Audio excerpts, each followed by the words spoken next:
Okay. I think we're live now. I hope. Are we? Yeah, we're live. Okay. Hello, welcome to the 2025 Stickie Awards. I'm Eric Allen. I'm here with Joe Drilling. I am here and I'm ready to rank video games that came out 6 months ago or longer. It's true. With whom exactly? Yeah, we're also here with Kurt Adam. I am also here to be ranking things like Rogers of old. and, and also the man who loves to rank. He's ranking it all the time. His name is Mike Wells. The rankest one of all of us. Ranker was so rank, I should probably take a shower. Mike. If Mike was a Donkey Kong character, his name would be Ranky Kong. All right, that's it. Good night, everybody. Thank you. Now you know what the best games of 2025 are. So yeah, we do this. We've been doing this for a long time now. So I think this is number 16, something like that. I think that's right. Yeah, that sounds right. Yeah, we started in 2010. We started Mass Effect 2. Yep, Mass Effect 2 was the big winner in our first one. So, and so we scientifically derive the 10 best games of the previous year, and then we talk about them a little bit, and we have some fun, and then we go to bed because we're old and tired. How's that sound? Oh yeah, sounds great. Fabulous. All right, well, let's get to it. We're gonna jump right in here this time. Usually I start with the runners up and then work up to the top 10. But we're gonna start with the usually spend an hour and 45 minutes talking about the runners up and then try to do the top 10 in less than an hour. This time we're gonna start with the top 10 in an hour. I don't know. We'll see how it works. Well, mostly because I can't help but notice a number of animated images in the corners of the screen. Right, man. We got snacks. People are excited. Everybody's having a good time. Yeah. And so we're going to jump right in here. We have a three-way tie at 10, I believe. The first one of which is Mario Kart World. Technically, it's 8. Well, for the purposes of the way I structured this, it's 10, Kurt. But it's a three-way tie. 8, 9, and 10 are all one thing. We're officially, yeah, right. 8, right. It doesn't matter. We're back on our... There are many ties. If you start at 10 or if you start at 1. If you start at 1 and count backwards, it's a three-way tie at 8. If you start at 10 and go up, it's a three-way tie at 10. It's true. Yeah. That's just math. Fair enough. Math. Yeah. So anyway, Mario Kart 6 minutes. We got 6 minutes. What do you guys want to say about Mario Kart World? I've forgotten who voted for this. Mike and Joe voted for it. It was met with a certain amount of disappointment, but I'm not a Mario Kart guy, so... I wouldn't say I was disappointed by it. I just thought I gave it like 2 points. I just thought it was fine. I could play it with my friends, and I did for a few hours, and that was nice. Yep. It was like 8th on my list. I'll say I ranked it fairly high. I played most of it with my friend Josh and my cousin Jake. Like we did all the Grand Prix, most of them, and then I finished the main Grand Prix mode with my sister when we were on a vacation together, and I just had a lot of fun with it. It was I wish there was more stuff on the map when you're not racing, but I think the track designs are all really good. Yep. I do really like the knockout race thing that they added for because that was never a thing before. Yeah, I had so much fun with that. Was that horrible? I love King Boo and his top hat and monocle. It's a very good one of these. I think Mario Kart is kind of a coin flip. It's about 50-50 for me, which one of them I really enjoy and which ones of them I just am not at all interested in spending time with, and this ended up on the upside of that, and I liked it. I had a lot of fun with it. Cool. Yeah, I didn't vote for it because I didn't do all the things that Joe said. I didn't play through the Grand Prix and didn't do this. Not for any I didn't think it was good or anything. I just did not feel compelled to go do it when there's a lot of video games all the time. But we played, I don't know, 3 or 4 nights streaming and amongst ourselves, and I had a great time every time we did that, doing knockout tours and other races and stuff. I thought it's really well. There's a lot of characters. They do a lot of customization and things. It plays really well. It's really smooth. So yeah. I had some family over at one point, and a bunch of kids started playing it, and they had a great time. So I concur that succeed at what it should be for Mario Kart. Yeah, And I also concur that there should be more in the open world for you to do when you're not racing, because that was sort of when I heard the pitch for this, I was like, oh, it's like Mario Kart but Forza Horizon. Forza Horizon, And exactly. It's not that, unfortunately. It's not that. Or Burnout Paradise to a lesser extent, but right. It doesn't have any kind of like events in the world, does it? Right. It does. There's there's like things you can like. There's little challenge. You can hit P switches and do little challenges and stuff. But no, there's no like spontaneous like pull up to this stoplight and start a race. Like kind of that doesn't happen. Which is there's no like emergent events that just happen when you're driving around. It's either you hit a thing to get like a little item or a costume or whatever, or you press start and choose to start a Grand Prix or a knockout race or whatever, and then it just drops you where you need to be for that. So, but there's a good variety of tracks and all that stuff. I do think part of it is also that Mario Kart 8 was so stuffed with stuff that this pales by comparison, even though they did a totally different thing. So I think they had to if they just made it the same way. And then re-released it on Switch with all the stuff exactly. added plus more stuff. And then added more stuff. Doubled the track. Yeah. So I think if they expand the island or maybe just add a different island that's different tracks or whatever, like I feel like we're going to get some more of that stuff in this because that's how Nintendo rolls now. But yeah, I mean, 8, what the hell was it called? What was the Switch version called? 8 Deluxe. Yes, 8 Deluxe. That's Nintendo. I mean, hey, it's been working since Zelda and Tetris and whatever. If you re-release a game, it's deluxe now, baby.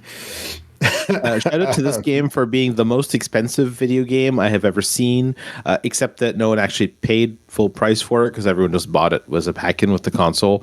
But in Canada, this game is $110, I believe. Woof. Damn.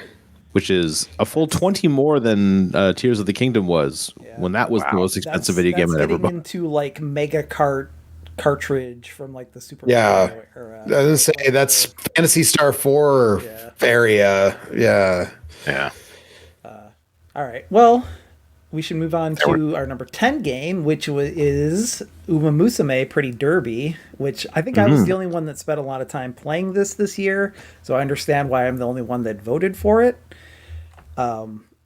But point of order, are you the only one to spend any time playing it than any other of us? Didn't Alex? No, Alex just watched the anime, right? I feel like I did spend some time playing it, only listening from listening to you talk about it. Yes, me and Alex talked about it a lot because things are pretty. In a way, I played it because I named my bad in the world right now, and some of us have brains that don't make enough of the feel good juice, and so sometimes you just want to play a game where you don't have to think about it too hard.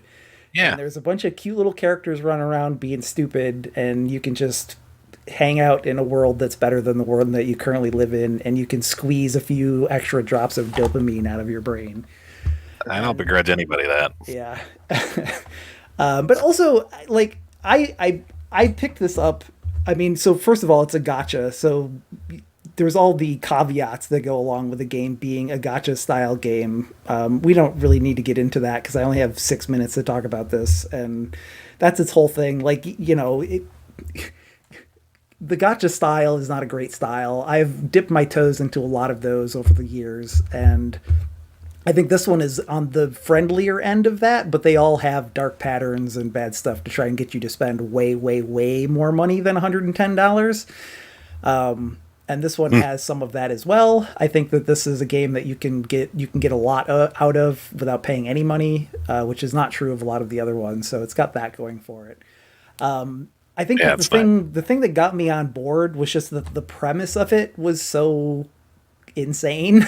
Like, the idea that they were like, what if we took a bunch of real Japanese racehorses and then turned them into cute anime girls and then put them in a school and then turned that into an anime and a video game, and then it would become one of the most popular properties in Japan and Asia of the last 5 years. And have them race each other like they were still horses. Because when they originally like the original pitch for the game was more in line with what gachas usually are, what I associate with gachas, which is like waifu simulator bullshit, where it's just like, look at these boobs. You want to pay $20 extra to see the boobs in a different outfit? Like you could. This one is armpits instead. And to marry a horse. That's all community generated, Joe. Thank you very much. We do not acknowledge what happened on March 14th. A date that will live Live in infamy. Shin O and Sakura Chiono O are still in heavy therapy from what happened on the internet that day. But so anyway, so it has this weird concept, and I jumped in because I just wanted to see how far they would go. And the original pitch was like more sexy, more waifu, less focused on racing. And they took it to the owners of all the horses, and a lot of them were like, "This sucks. We don't like this. We're not going to license these horses to you if this is what this property is going to be." So they went back to the drawing board, and they turned it into like a heavy-duty race simulator. And so what you get is these cute anime horse girls that all have these weird, goofy little quirky personalities. And then when you get into the meat of the game, you're like making all these decisions all the time where you're like, so you have to like, you make a deck of cards, and the deck of cards has different, like different aptitudes and different bonuses for like which sorts of things that you train and which stats grow faster. And then they all have like, there's all these different like cascading statistical bonuses and so your job is to try and like build the best deck and then match that deck with the character and match the character with a racing style and a distance that you're trying to build towards.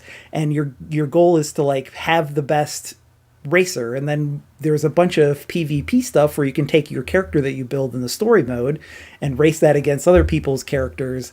And there's this whole giant, insane community of people that have like taken the game apart. And I'm going to post now in the thing. Hopefully it works. I couldn't get it to work earlier because it was the image was too large of a file size, but I don't know if you guys can see this. I can see the Taurus Cup guide. Oh, yeah. Good Lord. Uh-huh. So this is a guide for the recent PvP event. You can see this map here in the middle is the race track, and you can see where there's uphills and downhills. You can see where the corners are and the straights. You can see where the acceleration zones are. You can see like which skills activate on which portion of the track. And then you can see which characters that the person that made this guide think are the best for racing different styles. And then this is all the list of all the different skills that you want to try and acquire for each different style or each different character specific style. And so some support cards have some of those skills, some don't, some have better like bonuses or whatever. And so there is a lot to go into if you want to. Also, every support card has different like little character events that get peppered into the story mode. And so the support cards not only provide you like ways to make better characters, but they also give you they trickle little stories in. And some of them are quite generic and some of them are really great. Like I actually think this is a really competent roguelike, like there's a lot of flavors of roguelike games, and very few of them do story very well. In fact, the only one I can think of off the top of my head was the one that me and Mike played a bunch of, and now I can't think of the title of it. But Genshin Impact? No. What'd you say, Mike? Griftlands? Yeah, Griftlands. This is the only other one that I can think of where it had like little capsule stories that you could like attach and make into that would like kind of function together to make like a functional story mode. And this game, I think, does that better than. I think it does it better than Griftlands, actually, depending on which events you get. Because some of them, like I said, some of them are pretty good. Some of them are not as good. But I don't know. I had a really nice time. I think that you can see this GIF I have, right, of like Tokai Teo in the anime doing the thing that the horse was famous for doing before races. And there's just a lot of really good, fun little stuff in there where just like everything in the game and the anime has like some real world parallel. And it's just kind of like fun to dig in and see what they did. Just like it's good. Umamusume is good. some of the anime is good, some of it's not as good. Some of the game is good, some of it's not as good. But I had a great time. So we should move on to the other number 10, which is Dispatch. Yeah. Eric and I voted for this. Yeah. I played this based on actually Eric talking about enjoying it. It's good. I had intended to check it out because it's a game from former Telltale people. Right. The producers and writers from The Walking Dead and Tales from the Borderlands and Wolf Among Us, I think, were the main ones that they worked on there. Yeah. So those are like three of the best. Which are like ones. the best ones. Yeah, exactly.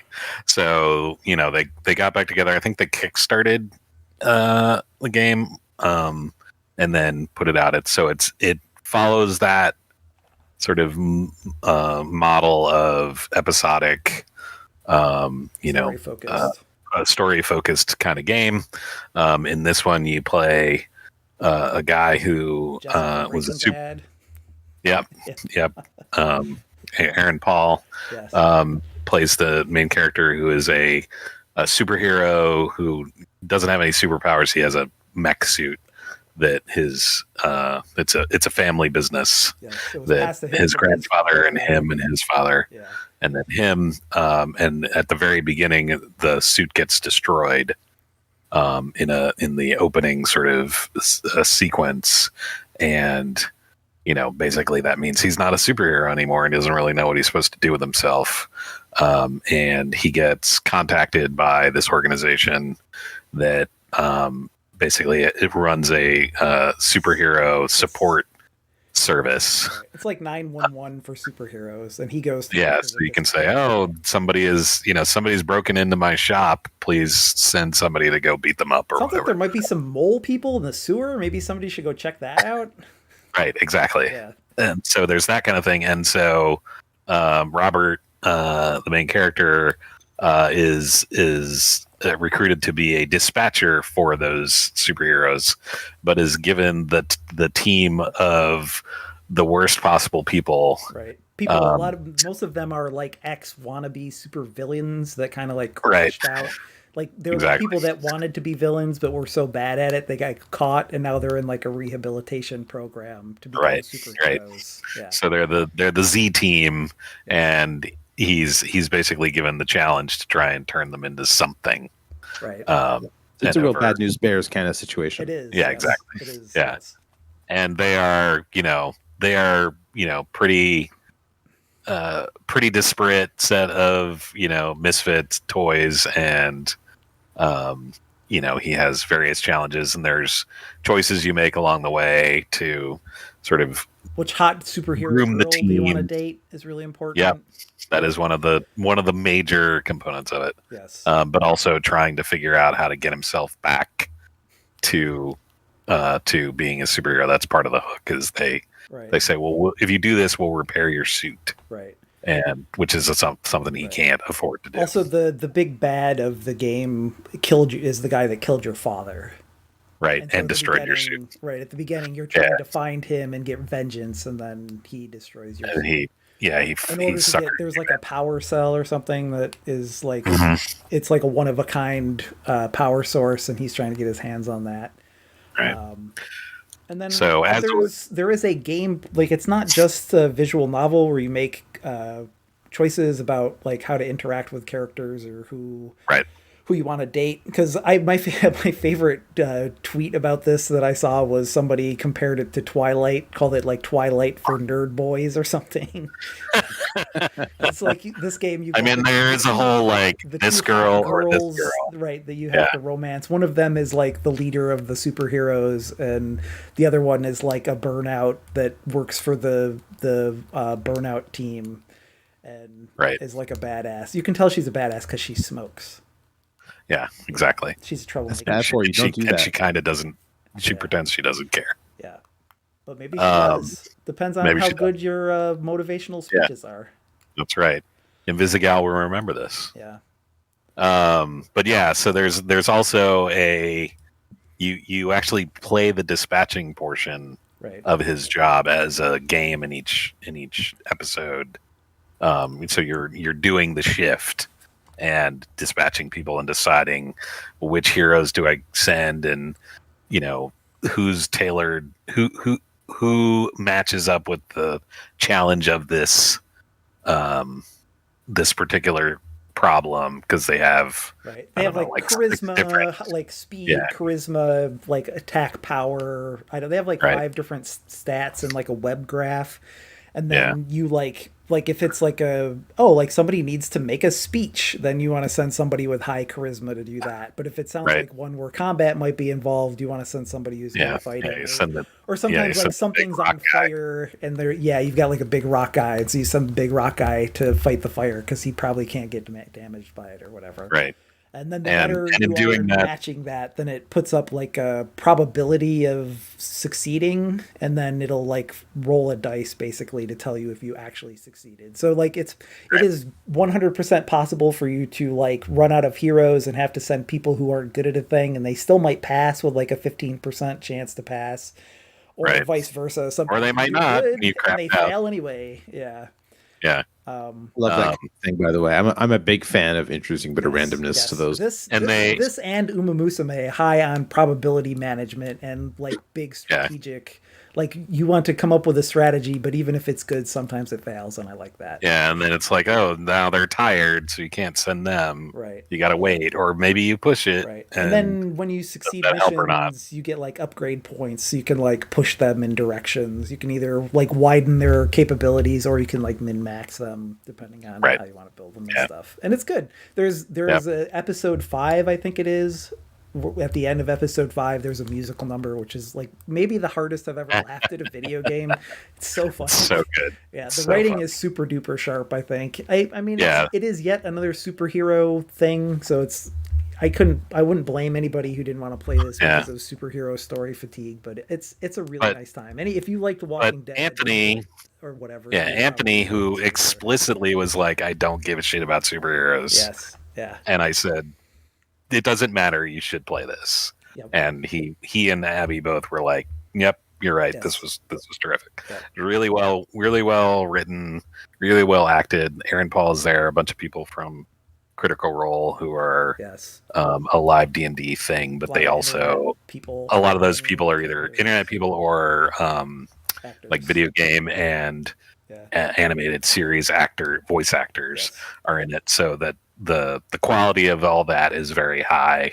Yes. The writing is well done. You get good choices. There's also, I think at the end of episode 4, there's a big brawl that is probably my favorite bit of the whole thing. Just the way that whole thing plays out. Is that's the one with the song, right? Where because one of the voice actors is a rapper and they play her song like a character. Yeah. And it's good. Yeah, it's really also, good. I will say, that's all I have to say about this. What? Robert, he's a bitch.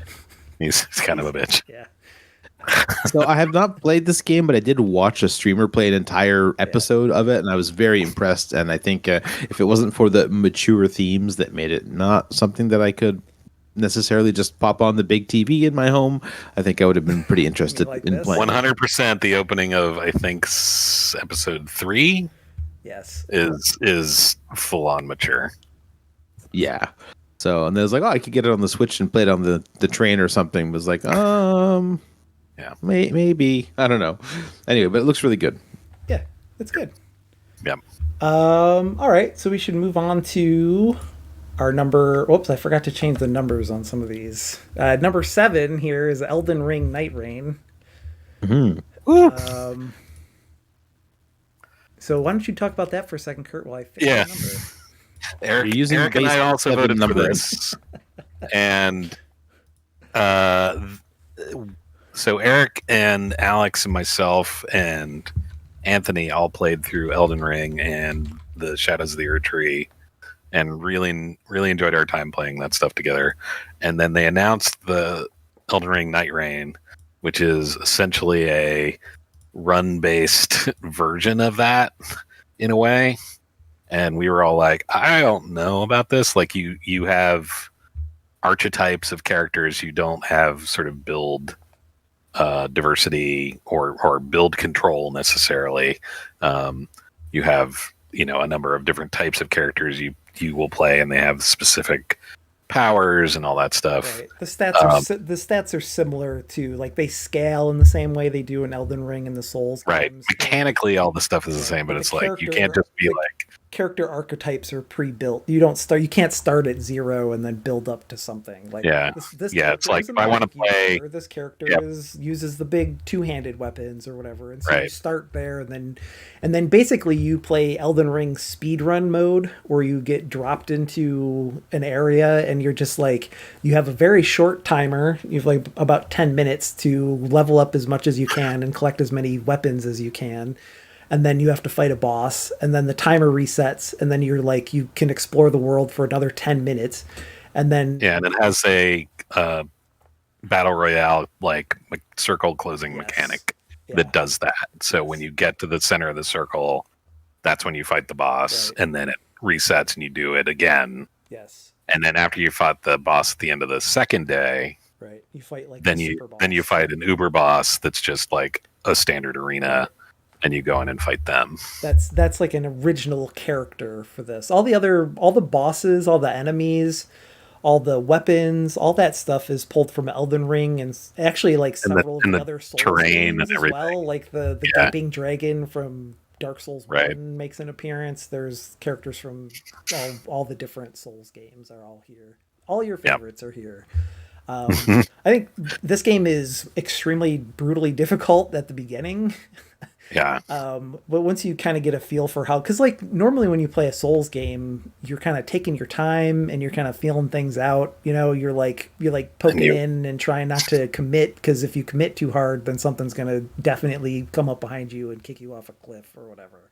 Right. But this, you really don't have time to do that. You absolutely cannot do that. Right. Yeah. It took us a good 10 or 15 runs to get it acclimated to the pace at which you had to move. Yeah. They built in a mechanic where you can sprint. Yes. And you double jump and wall automatically climb. Yeah, and so you absolutely have to do all those things. Yes. And the other thing that we learned early on was like, hey, all those random mooks that are around that, you go to a crypt and there's all these guys. It's like, no, don't worry about those guys. Just run past them. Yes, a lot of times like you do not have time. You want to get to the that. boss and scale as quickly as possible. Yeah. But you also have to be strategic about which bosses you fight in which order, because if you're under you will get destroyed, because it does scale the bosses. And then that's extra punishing because now you're behind the curve for time. It's that's sort of that risk of rain. It is very kind of thing of, you dicked around too long. Now you're super fucked. Yes. And it's hard to. It is actually. I think it's more possible to climb out of the hole in this than it is in the Risk of Rain games. But it's difficult. Yeah. But yeah. So this was announced, and we were like, I don't know, are we going to play this or whatever? And then like a year later, it was like, well, it's on sale. Yeah. Maybe we should give it a shot. And Eric and Alex and I tried it, and we were like, this is actually really good. Really yeah. I played like 120 hours of it. Wow. A lot with you. I played a lot by myself as well. It's good. Yep. All right. You just mercilessly cut Anthony right out. Well, it's only 3 players. Right. The problem. I don't know if there's a mod. There might be a modded version of this that lets you play with more, but I don't know that Anthony would enjoy this as much. Yeah, I think not. Or I don't know if he would enjoy playing it with Anthony as much. I was going to say, he can screw you over so much harder in this. What are you talking about? Anyway, all right, we should move on to our number 7 game, which I've labeled number 5 because I don't know what I was doing when I was typing this text. I was trying to get it done. 5 is if you number from the top. Depends. Yeah, it depends on just like showing off the infinite number of ways we could have ordered this list. Is Absolum. Right. Absolum. Yeah. Absolum. Well, I don't think they ever say it out loud, do they? I don't think they do. I feel like throwback genre games like this, it really should say the name of the game when you press start of the title. It should say Absolum. Yeah, that's a tradition worth upholding right there. Absolutely. Yep. The new Resident Evil dropped the ball, I'm afraid to say. I agree, yes. It's true. I totally agree. It's one of the reasons why the opening of that game is bad. This is just a good ass brawler that has really strong mechanics and makes pretty good use of the run based structure. I think to it sends you back through this map over and over again, but it keeps finding new things for you to do, new paths for you to explore. You know, like you'll go one way and a guy will say, "Oh no, we need this thing," and if you go do the thing, then the next time you come that way, it's like, "Oh cool, we fixed this elevator. Now you can go up here and you get to a new area." So yeah, I don't know. I think it's very fun. It looks great. I think amazing art, man. Listen, we've done what, 5 games so far, and we're 5 for 5 on art style and animation. Like, games just look good these days. Yeah, this game looks phenomenal. So this was now I'm trying to remember which part of the Streets of Rage 4, like Shredder's Revenge people were responsible for this one, because I feel like some of those folks were working on Marvel Cosmic Invasion, which did not make the list, and some of them were working on this. If you played and liked Streets of Rage 4, I feel like the combos, is like the base mechanics here are going to be reasonably familiar. 4 team. Yeah, that makes a lot of sense. It's a lot of juggling. It's a lot. I mean, I guess like Shredder's Revenge had that too, but it's a lot of juggling. It's a lot of as opposed to a lot of juggalos. Yes, it is not a lot of juggalos. You unlock characters as you go, which was also like very much a Streets of Rage 4. Like you start with, I think, the basic 3 or 4 characters, and then you add a whole bunch as you play through the game. This game you start with 2, and you can get up to 4. I really like Cider. No, it's not a 4-player game. Do not get confused. This is a 2-player maximum game. Right. Yeah. 4 characters to choose from. Yes. Yeah. Cider's my favorite. Although I haven't spent much time with the frog person. Yeah, I only barely unlocked the frog person. I haven't played since. I want to try them out. I haven't tried Cider because I was playing with a friend and my friend took Cider. I switched from the dwarf to the elf, and I actually quite like the elf, the one that Eric's playing in this video footage. Yes. I think that character feels really good to play.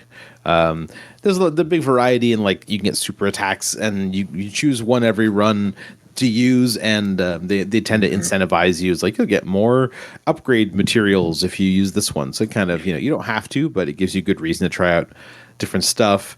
There's a whole bunch of extra abilities that you can unlock in this game. I find so far that you don't get a ton of them. I don't know if later on you can buy your way on the skill tree up to like starting with 1 or 2 of the extra moves or something.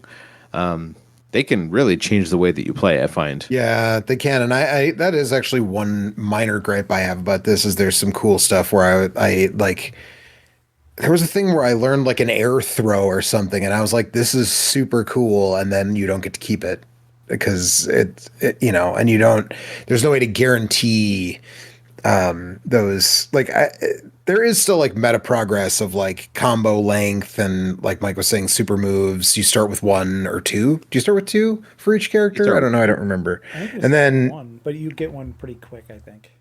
Yeah, and you can like 8 for each character or something. Yeah, there's a bunch for each character, and a lot of them do really, like Cider has one where it's like you create a decoy that draws aggro from enemies, but also has stuff that does these big screen clearing ish attacks. So it's like, it kind of depends on what you want to do and what your a lot of verticality. Sometimes they move all the way across. Like every character has like, you can. When you change your ult, it's almost like you're changing to a different character. A lot of times, almost. Yeah, not quite. It depends, close. but yeah. And there are builds that you can make that will empower you to use your ult like all the time. So sometimes that can be a really big change. It is fun seeing the stuff you can come up with. Although again, I do feel like sometimes I kind of wish they would dole the skills out a little faster, like let you have a few more at once. Yeah. But they are very impactful. Yeah. And again, I haven't finished the game, so I don't know to what extent it gets off the chain as you go up the skill tree. There's a bunch of hidden mechanics that I didn't like, clash and you know what I mean? Like, you can train with the ogre woman will teach you that, like combo things, or to like stretch combos, or to like manipulate combos, to like, or like to like block or parry or whatever to like. Yeah, those whole classes of attacks that are based on you interrupting enemies or punishing them, and like you'll get abilities that are like whenever you punish the enemy, when you this will punish, happen. you get bonus damage. The problem is, I didn't play it enough so that way when it would say that, I was like, how do I punish? Like, how do I initiate a clash? Like, I couldn't remember how to do those things all the time. But It's a little confusing, but it's all in the interface. You can just mouse over, move your cursor over the words, and it'll tooltip you. It's actually kind of good because it will incentivize you to learn how to use some of these techniques. There's one that you get where if you do like a dodge at the last second, you gain like a fire orb that ends enemies. Yeah. And that was really good for training me into like, yes, I need to be dodging. Like wait till the last second and dodge the attack, and like then I get a bonus out of it too. So like it reinforces good habits. Yeah. Fun co-op. Yeah. Yes, the co-op is actually. That was Yeah, Eric and I played a bunch. I don't think Mike did we play this at all together? Or? No, I played it with another person. Yeah, that's what I thought. But yeah, I there were a handful of beat 'em ups this year, and for me this was the one that it's really good. It is it is as tops. technical or as casual as you want it to be, which I think is a good place for a beat 'em up. I like that. Yeah. All right. Well, let's see. Let's move on to number 7/5, which is Peak, which we all played this quite a bit. Quite a bit. And of the nascent friend slop genre, if that's what we want to call it, this We do one not is want to call it far and Sure away we my do. favorite. I would say this. Let's slop it up. Get that slop all over me. I don't think any of the other games in that subgenre really did much for me, but I really had a really fun time playing Peak. Peak is Super Battle fun. Golf count. Yeah. Sure, but it's no Peak. Well, yeah, that's fair. That's fair. I actually didn't play that many hours of Peak. I should check my Steam library while we're doing this and get a number for you. But I only played the game a couple times, but I had a really great time when I did. I thought it was very memorable. It's very silly, but at the same time, there's a serious challenge to it. The proximity chat is just absolutely hilarious when you're like, okay, guys, I got this one. And then you just kind of fade off into the distance as you plummet down to your doom. And then you come back as a cute little ghost to annoy your friends. Yep. Yeah, I think that any game that makes me laugh as hard as this game did, and not like the writing in the game or anything, but yes, like you and your friends are doing things that are funny, not that the game is like well written or anything like that. And the game creates a space in which goofy things can happen that will make yes, you laugh. yes, like playing the bugle. Like playing the bugle as someone slides down a mountain. Or playing the bugle at their dead body. Yes. Try the berries. It might be okay. Yeah, they're probably fine. Also, that's a really good loading screen. What color berries are bad? Just try it. Just eat it, yeah. It's fine. Or maybe you lie to your friend so that way they get sick. Who can say? Maybe that happens. That never happened when we were playing. But yeah, the game balances very well, I think, between being really goofy, but also having mechanics that are like solid enough to actually make it challenging and interesting to play. Yep. The climbing feels good. The consumable items are like interesting to use and manage, and like decide when's the right time to deploy, or should I drop this and pick up this other one. The only thing that I would say knock against it is that there are places where it feels like the only way through is to have arrived with a bunch of goodies in hand. Like, especially when you get to the freaking ice section of the mountain. It kind of feels like if you didn't show up with a bunch of pitons and like a magic rope or something, like you're probably not getting through this. Piton conversation. But I mean, so yeah, the maps are all proc gen, and so like sometimes they're not too bad, and sometimes they feel fucking impossible. And it's just but there's a couple times when we get to the jungle and just be like, I don't know how are we even going to get there? Yeah. This is also not the only game with Pitten that we'll be discussing today. So. It's not the only one. The only other thing I will say is that for my personal taste is unfortunately just a little long to do a run, because it can take like almost 2 hours, I think, to I never completed a run of this. You could play some more of this. We should, but we have to start early because if it's going to take 2 hours. It does take a while. It's like, I don't know if it's 2 hours, but definitely an hour to an hour and a half if you're going to have a chance to win for sure. Yeah, I think if you're going to make it to the end, it's going to be at least an hour and a half, personally. Based on the couple times I played. Well, you know, we made it like an hour and a quarter one time and died in like... We mostly played with the timer turned off, and so this game, the default version of this game has the PUBG circle, the Battle Royale circle, and so if you turn that on, then you are forced to move a lot faster and the runs don't take as long. But we should try that.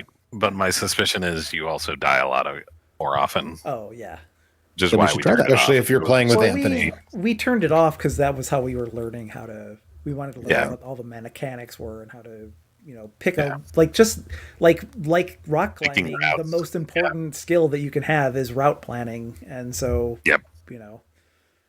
Also, this game is great because I love you guys. It's too bad that you won't go hiking with me, but it was nice to pretend when we played. I went hiking with you. It's true. I was going to say, I have walked gone like a hiking couple of with you. miles in the desert. It's true. But I want to do Could've died. this, you know. I want to go climb a mountain. but you know, it's okay. All right. Well, Also, supremely good character models Yes. in this Oh, game. yeah, the character You can make creators. yourself look really goofy in a lot of fun ways, yes. Yeah. and good dances and emotes and like I things. said, For how simple it all is, they did a good job. I think every single game on our top 10 has incredible art in one way or another. Yeah. You know, like this is not incredible art in the way that Absolum or Umamusume or Mario Kart is. All have really great graphics and great character design, but this is 100% perfect for what it needs to be. For what it needs to be. Yeah, exactly. Yeah. All right, It's well, peak slop. let's move on to number 4, which is Hades 2. The sequel Hades to 2. Hades. I voted this pretty high. I am one of the two in our group that was super into original Hades. So I was hotly anticipating Hades 2. I played it a very little bit when it first came into early access, and then I put it away and waited for them to finish it. And then I played through and I finished, rolled credits on it. I didn't go as far as I did in Hades 1, where I got, there's essentially, you finish one run, that's one sort of milepost. You finish 10 runs, that's the next milepost. And a lot of people will tap out there, and then you can go further and get sort of a bonus thing, but you've got to do a lot of runs and, I believe I get finished the game RNG and, to work for you. Go ahead, sorry. and gave it up around 70 runs Yeah. and played like 40 some hours or something. I think that I broke 100 runs yeah, a lot of people by the played time I finished. It depends on and- how much of the character. Like, it doesn't take that long to like, my big problem with the first Hades was how stretched out it felt at times. Yeah. There were a lot of times where you would do a run and it didn't really feel like you got anything that like was pushing you forward. But this game is like, it's perfectly reasonable to finish this game in like 40 or 50 runs, and then there's a ton of stuff to do after that if you want to do it. But Right. like, they do a really great job of making each run feel like you're, oh, I got a new weapon. Oh, I got a new thing for my weapon. Oh, I got a new thing that unlocks a thing in my base that upgrades my whatever for the next run or whatever. Or like, oh, I found a new character. The first game was very nectar locked a lot of times where you just couldn't get enough nectar to level up the character Very nectar relationship. locked. Well, when you did, you had to Ambrosia. have the RNG work to get them to show up to give it, and then there was queuing on various quests and dialogues. So did you get the one you needed when you wanted to advance it or not, and so on. Right. And this has some of that stuff, but not as much. I think they did a good job of cleaning that stuff up. Yes. I feel This game gives so one you thing is tons and tons. this of game plays characters. much faster and much more aggressively in certain ways, and some, but in other ways it's the opposite. right. It's the other game really encourages you to like hit and then like back out and then go back in and hit. And this game is way more focused on charge attacks and like managing your stamina and your MP bar.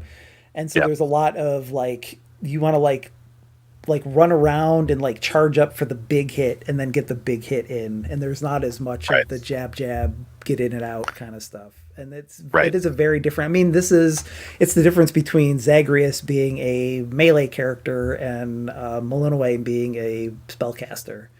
And that is an intentional thing that they did to differentiate between the two characters. And my personal preference is for Hades 2 style, but I can't fault anybody who likes the Hades 1 style more.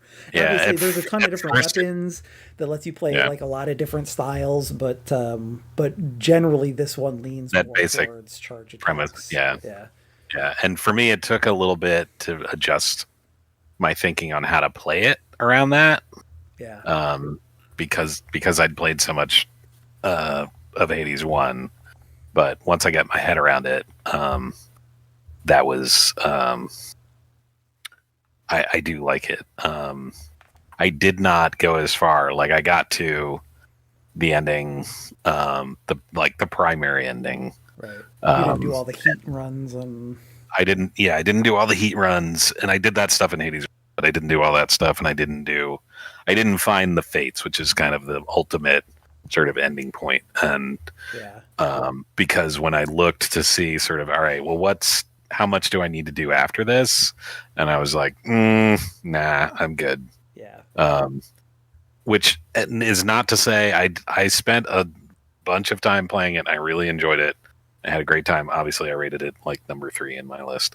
I had it so I think they did a great job. I was not sure. I mean, as much as I enjoy Supergiant's games, I was like, is it just going to be the same? Is it going to be too different? It did seem like it was a little bit soon after Hades 1. Even though that was like 5 years ago or whatever that it came out. Right. But it's still for like, because like structurally in terms of the art and in terms of the like, it is Hades again. Like they don't change a lot. I think that they smooth out the power curve, the upgrade curve, a lot. And I think that there's some big improvements. And you can argue about whether the cast of characters. I think the one thing that I like more in Hades 1 than in this game is that the cast is a little bit more memorable in Hades 1. Yeah, I agree. But like I said, for me, like aside from the gameplay changes, just like being able to get nectar and have enough of that to just like progress the character stories without having to grind for it was like such a huge boon. Yeah. And I don't know. I had a great time. I see what you did there. Yeah. It's good. I will also say that in this game they added a second run area, right? So you had the underground and you do that, and then there was like, there's this whole other and which is one much harder and also really varied. Yes. And one of the things that I really liked about that was that the first area you go to, instead of kind of following the same model where it's like, all right, I'm going to go from room to room and I see what I get from, boon to boon and then try and figure out what my build is, that you go to a town and you can see like, I don't know, there's like 12 different rooms or something like that. And so you can look at all the options that are available and go, all right, I can do a build that's kind of like this because I can take, these two Hera rooms over here, and then I can grab this thing and that thing or whatever, and you can set your run up from the very beginning in a way that you want to run with, and then it's essentially after that it's just testing. But you can't do that until you get about halfway through the game and unlock the ability to go up. Right. I guess it's like a third of the way through the game. Anyway, I love the bosses. Also, I think the bosses are way better. There's way more variety in the bosses. Yeah. Also, the Skilla singing. Skilla is fantastic. Amazing. The vocal performance is incredible. There's like there's multiple songs of the song. Yeah. Yeah. All right. All right. We should move on. She gets mad at you if you turn off the music. She does yell at you if you turn the music off, which is also really funny. Yeah. I might try to pick this one up before my vacation this summer on Switch 2. I played most of it on Steam Deck. It says I played most of it on Steam Deck. That's why it says I played 400 hours, even though I didn't, because the Steam Deck timer is always fucked up. But I did the same thing I did with Hades 1, that switched back and forth between Switch and Steam. Yeah. And that all just works seamlessly. It's great. I bought this in the winter, like the New Year's Steam sale, and I still haven't played it. But I did like Hades 1 quite a bit. But I also, a lot of what you guys are saying now is making me want to play this more, because in Hades 1, the ambrosia stuff, Nectar. like that's basically where I just... It's literally called Nectar in the game. There is ambrosia in the game, but that's a higher. That's a different thing. Yes. That's a different thing. Nectar is really, both of those things. Right, both of those things, though. That like I got to the point where I unlocked like a new version of a weapon, and I was like, the amount of resources it took me to do this is such that. Yes. And okay. Because I was like, also you can kind of pick at the beginning of the run which resources you're going to get. Also, it gives you way more options as to like, oh, this I want ash so I can unlock more passive abilities, or I want bones because I need that for something in a cauldron spell or whatever. It's good about all that stuff, but we really should move on. I think play it, Joe, and then we'll talk about it more. I love talking about Hades too. For sure. Yeah. All right. I don't know. Anybody want to take a shot at pronouncing this game? It's ooh. Ooh. Ooh. Ooh. This is a great demo. I didn't play this game, but the demo was fantastic. I think Joe and I are in the same boat in that we both picked this up like last week. Okay. Yeah, I beat it. I basically beat it in a like one sit. I did everything but the last puzzle in one sitting, and then I came back for a second sitting and did the last puzzle and like finished it. So I bought this when it came out because I'm familiar with the developer from his previous game, which is called Olekhead. Yeah, that was. That's the which is also terrific. Mm-hmm.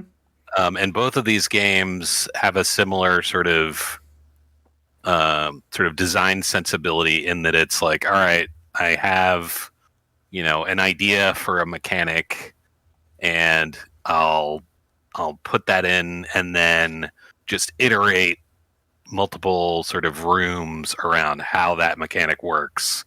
In every possible way, shape, in every and form. possible variation, and then now I'll give you the next one. You do that, and then eventually it's like, all right, now we'll combine these things, and the sort of clarity of design, and sort of intentionality of how that's all done, I just think he's really, really good at that. Yeah, it's brilliant. Mm-hmm. I think this is the selling point. I think now I'm trying to remember, somebody that I follow on YouTube played through it and recommended it, and it was on the back of that. But the pitch on this is basically that it is a mini Metroidvania where all of your abilities come from you figuring them out, like your skill set.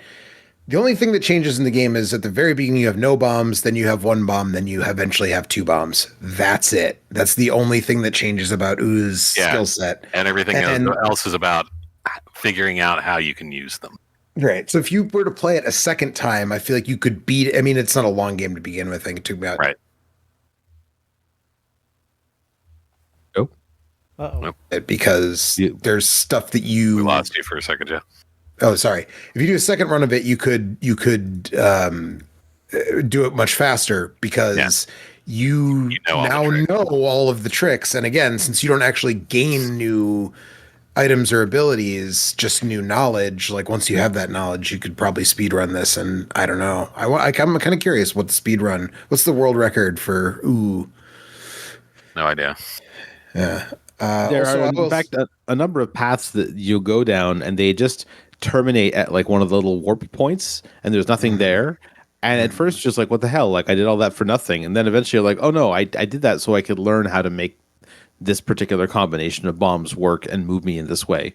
Yeah. And then the thing that is the other direction from that path is doing that.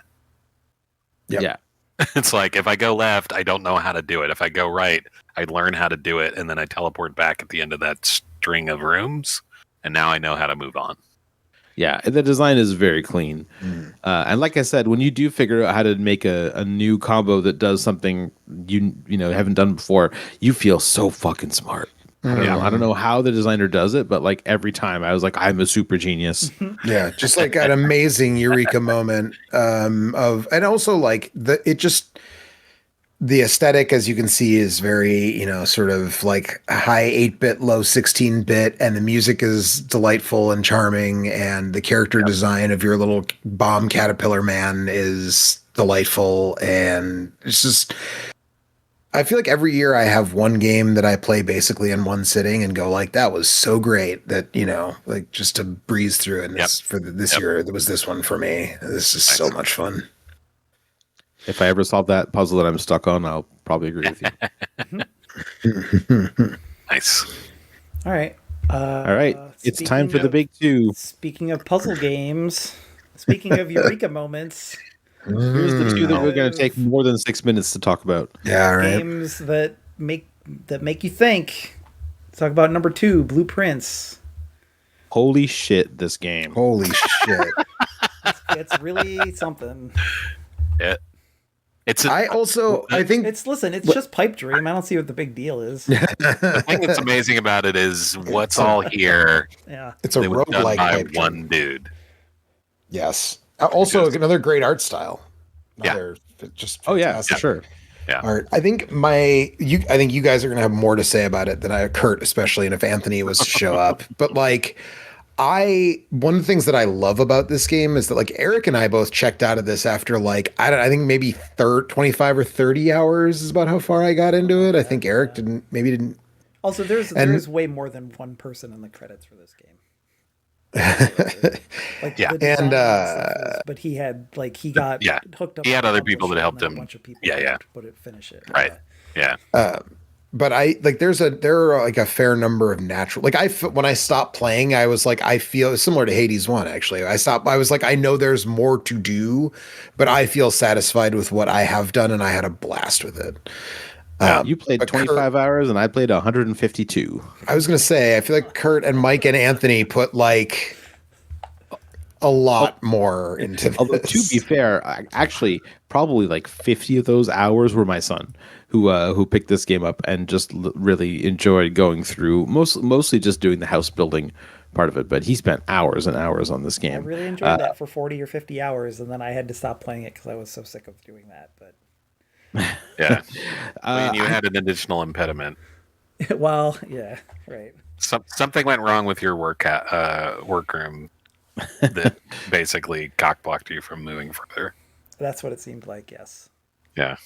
And that is entirely a valid criticism about this game. I know there's people who are just like, the RNG on this is stupid and it screws me, and I don't want to play. It is unwavering in its dedication to forcing you to deal with the RNG. It never really gives you the tool. Like, you get some tools to very lightly manipulate things, but you never get the ability to just like turn stuff off or to just like Eric, start from zero. Spoken like someone who stopped at those 50 hours.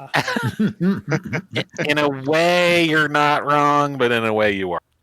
There's a whole lot of stuff you can do in the really late game. It does still exist no matter what. To Eric's point, you can't turn it off. You can't just be like, I'm just going to be able to lay out the house however I want or have, unlimited stuff. But there are 100% things you can do. I know. To drive.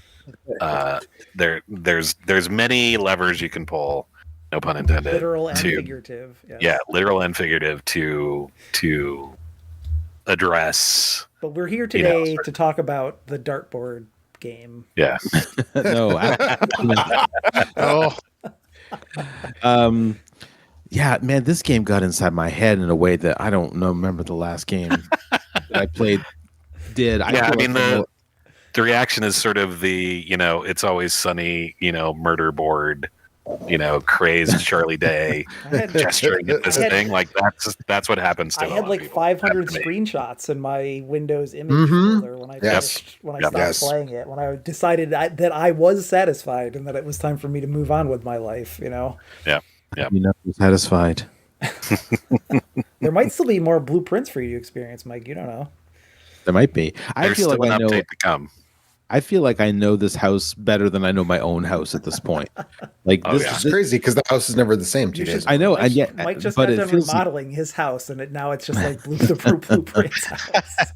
Oh, I wish I was. Every morning he wakes up and has to reconfigure his house. I think I think Mike played Hello. this in an optimal way that Anthony and I eventually went to, which is he played it with a buddy Playing with somebody else. Yeah. and Well, talked about only it at the end. did stuff. Okay, so then you sort of did it more like what Anthony and I did, but we Except that I could ask you guys for hints. started collaborating at the end of Act 3, effectively, of 4. Because of what Eric said, Yes. there's like the RNG was just at 100 hours. I was like, I can't have a bad roll again. I need to be trying too many things, and I need to just have somebody else running stuff too. Yeah. Oh, you rolled the Parallel laboratory. Your run is dead. Sorry. Yeah, Well, that's pretty much it. Yeah, Right. And like that was not the thing I as you- needed to try. there's a curve to it where as you start, right, you just keep finding threads and things and discovering new rooms and new mysteries and all this stuff. I'm gonna have And to send so some one of the more. things And that the answer is people always yes. yeah, one of the things that people I think don't internalize and get mad about in the game is it's like, oh, but I want to solve this one specific puzzle. It's like that's not the way to play this game because it You hate will your fuck you. time with it Yeah. if you try If to you're do it like, that way. Yeah. What's the game giving me? I've got these like 10 things. Yes. Okay, I can work on this one or this one and this one or But whatever. you have to Then you can go take with it. But meticulous notes in order to. Yep. to do Yes. it, Yeah. Which But- I had a notebook with it. I used like 20 pages of a notebook. Like I said, I had like 500 screenshots. I had the grid. I had I have a spiral notebook of graph paper that I haven't really used for much since The Witness came out, and I went back to that for blueprints. Like I had all of the I all pulled of out the graph real paper. world stuff. Yeah. But as you get near the end, all that stuff falls away, and there's kind of much less. Which is the problem. The thing that you're going after is more complicated and more. And it's all obscure. entirely in your head. Yeah, but then there's less control Zombie, because of the control you zombie. don't have. It gets worse. Yeah. So was it worth it for you guys who put For me, 100 100%. whatever? Absolutely. Okay. Yeah. I mean, I would say like my top 3 video game moments of last year were all in this game. nice. Okay. Sure. Kurt said the like Always Sunny meme with the like the Pepe board, Sylvia board. but I think the other one was there were so many calls like this. There's so many streams where like Mike might mention something, and Kurt and I are the other Always Sunny meme of like the two guys in the restaurant staring at each other from across the room. It was like someone would say something innocent, and we'd be like, because either they didn't know or because they knew something we didn't. Yeah. Like both of those things happened. It was Yep. really hard for me because I ran far ahead of all of you guys when it first came out. And then Yep. like I wanted to talk about stuff, but I couldn't. So I just had to like I had to go like, "Oh, what are you working on?" And then I just had to not say anything because otherwise it was impossible because you kind of can't comment on things without spoiling it. Yeah, and problem because you persists have through the all entire those, game. Yeah. because you have all those different threads, like you can be really far down one of those and not the other. Yes. And so there isn't like a common, all right, you got to here. All right, there's a whole bunch of things we can talk about because you don't know for sure that all of those are in play. Yeah.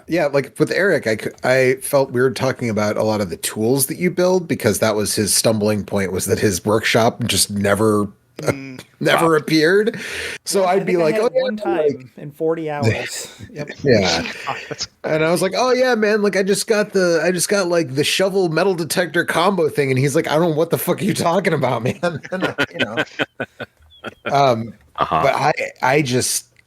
I can, and I also remember at the beginning when I first started playing it, people who were further than me were like, oh man, the RNG just gets to be so eye rolly. And I was like, well, but it's like a roguelike, like that's part of the charm of it. Right. And then eventually I got to the point where I was trying to do the classroom thing and I was like, fuck this. Like Fuck you. I got to 7 again, but womp womp.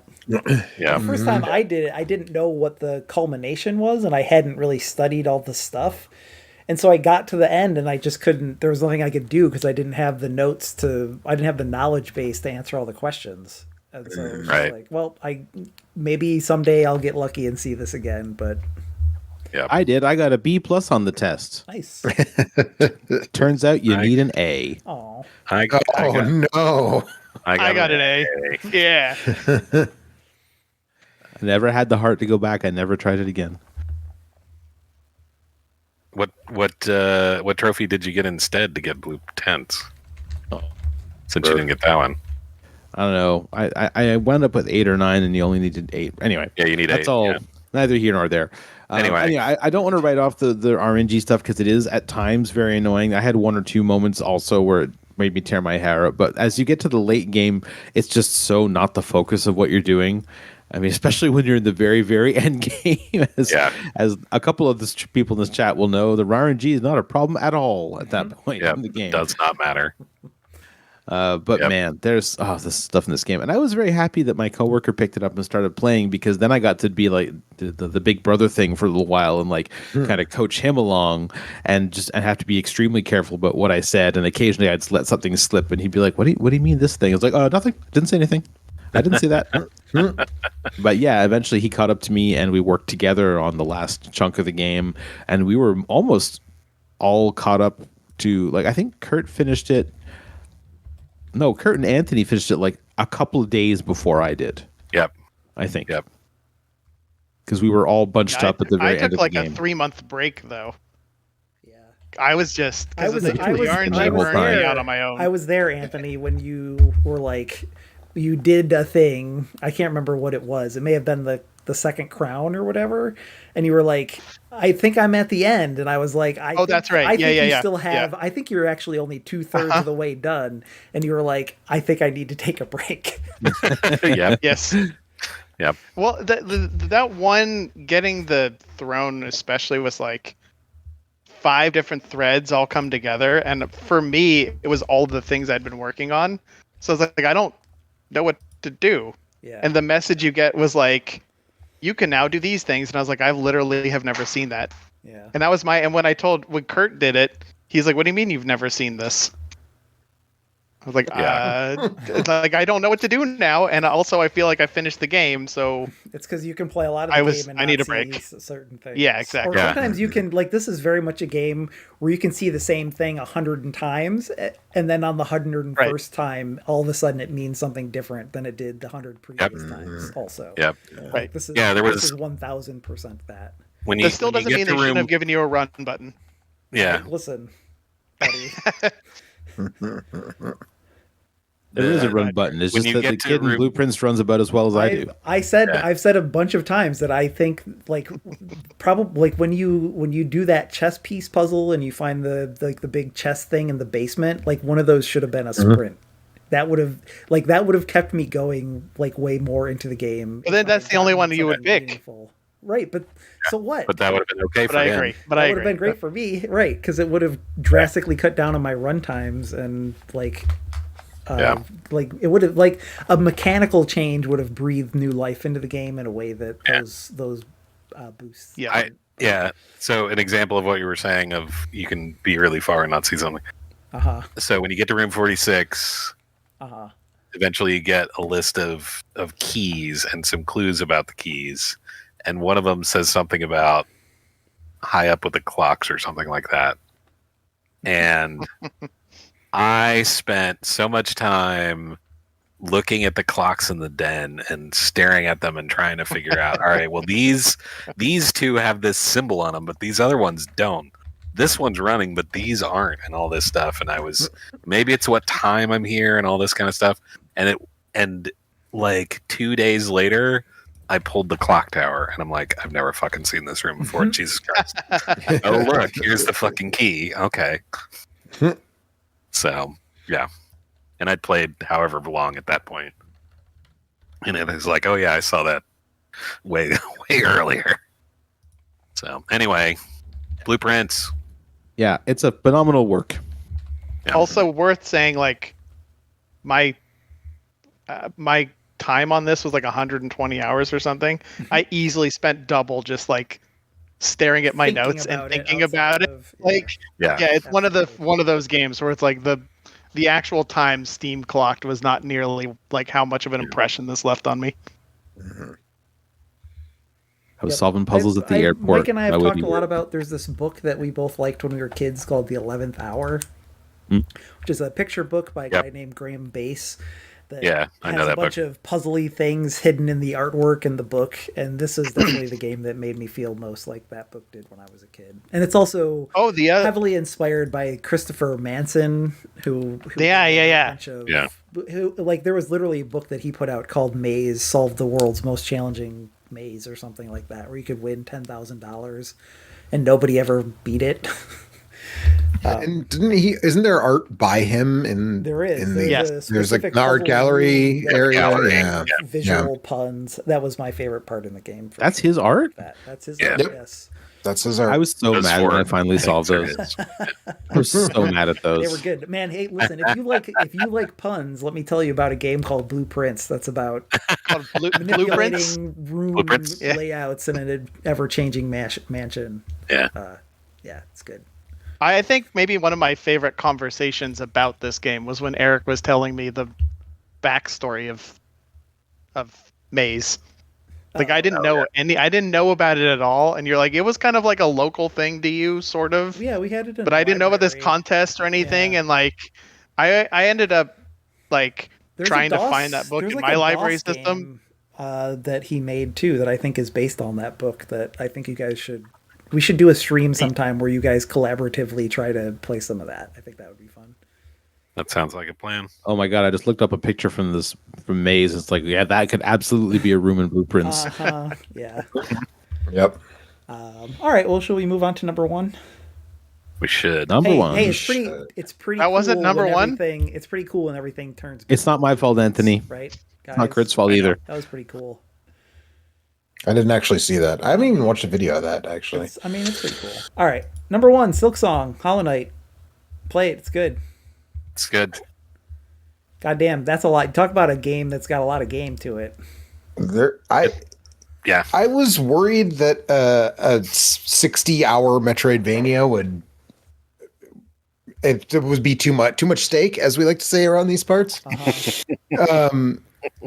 And I actually haven't finished the game yet, but I'm fairly close, I think. And I beat it. I rolled credits on it. I have not made it to Act 3 or finished gotten like the good ending. Or One of anything, those but statements is true. Right. You rolled the false credits, you didn't beat it. Yeah. yeah, right. It's like if you saw the credits in Monty Python in the Search for the Holy Grail and then said, I watched that movie. Okay, right. Right? Right. But What about I your sister and a moose, though. Right, exactly. I'm still actively playing this game, and man, We this won't talk game about the is third act very much. fucking good. So I like it better. I think I like it more than Hollow Knight. I don't know if that's a controversial opinion. Okay. I think Mike. I likes don't Hollow know Knight if that's a more. controversial opinion, but It is. I think that the Mike and I think have talked about opinions this are a lot. mixed. Yeah. I don't know. I don't want to generalize too much. My theory is that the people who like this game more than Hollow Knight didn't play as much Hollow Knight as I did. I mean, not many. I mean, I people definitely played- didn't. many There were Yeah. very few people on the face of the earth that played as much Hollow Knight as you did, Mike. I just think that a lot of people had the experience with this game that I had with the first one. And for me, it's like, yeah, it's good. There's more. Hollow Knight, great job. And they made some cool changes, some of which I think are really good. The movement is way better in this game. Yeah. And going back to original Hollow Knight, when you don't have the run everywhere button, is like, oh no, what did you do, Give me Dean back Cherry? my harpoon, please. But there's a lot about the first game that I think is literally perfect. So I mean, the second game is also really cool, and I'm glad people like it, and I liked it a lot. But it doesn't it doesn't hit me the same way original HK does. Yeah, I think just the amount of options and what I mean, you had the badges in Hollow Knight, but like the crests and everything, like the crests changed the mechanics, like the main mechanics of the game, and I think that Right. that just adds so much more Yeah. depth than And Hollow Knight the had. classification of We all agree the that upgrade anybody that uses type. the Hollow Knight crest is a bitch, right? Robert is a bitch, and anybody that uses the Hollow Knight crest is a bitch, right? I just stuck with the basic Hornet one the whole Yeah. time. I used Reaper for a while, but then Reaper, I I'm went using to the Reaper. basic one, Reaper. and I want to get good at using the one where your heal is an attack, but Beast. every time I put that on, I just died immediately. yeah, Yep.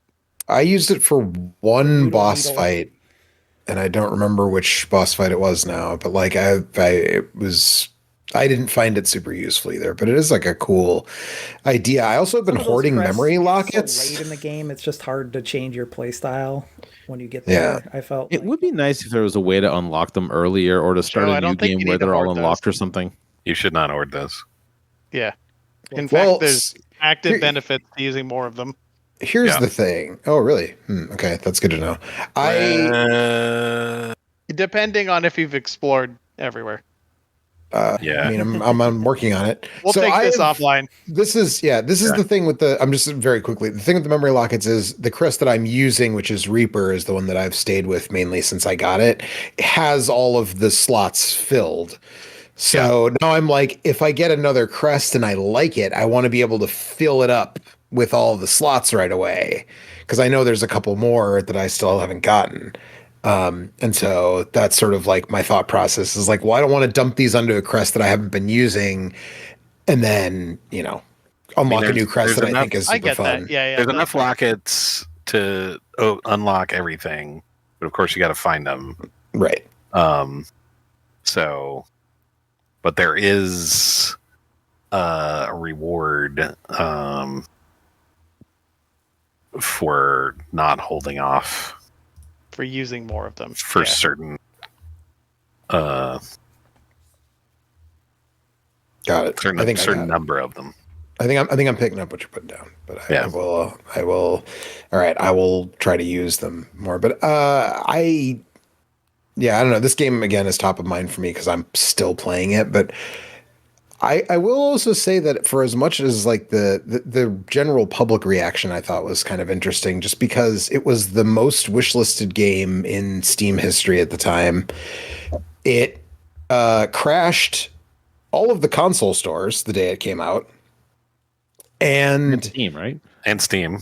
And Steam. And then a bunch of people were like, this is super hard. And I was shocked at the number of people who I guess like hadn't played Hollow Knight actually and were just like on the hype train. So we've talked about this before, but like when I played Hollow Knight, it was still kind of like an indie darling, kind of like a spunky underdog. It was like this game might make to 1 million sales, and that'd be really exciting. And then I stopped paying attention to it. And then when Silksong came out, I found out that Hollow Knight sold like 17 million copies, and it's like one of the best-selling games of all time, right? So it's like that's so insane, right? But it's just like Hollow Knight was orders of magnitude more popular than you think it is, just based on the way it looks and the fact that I liked it. But like there was and that game is not simple.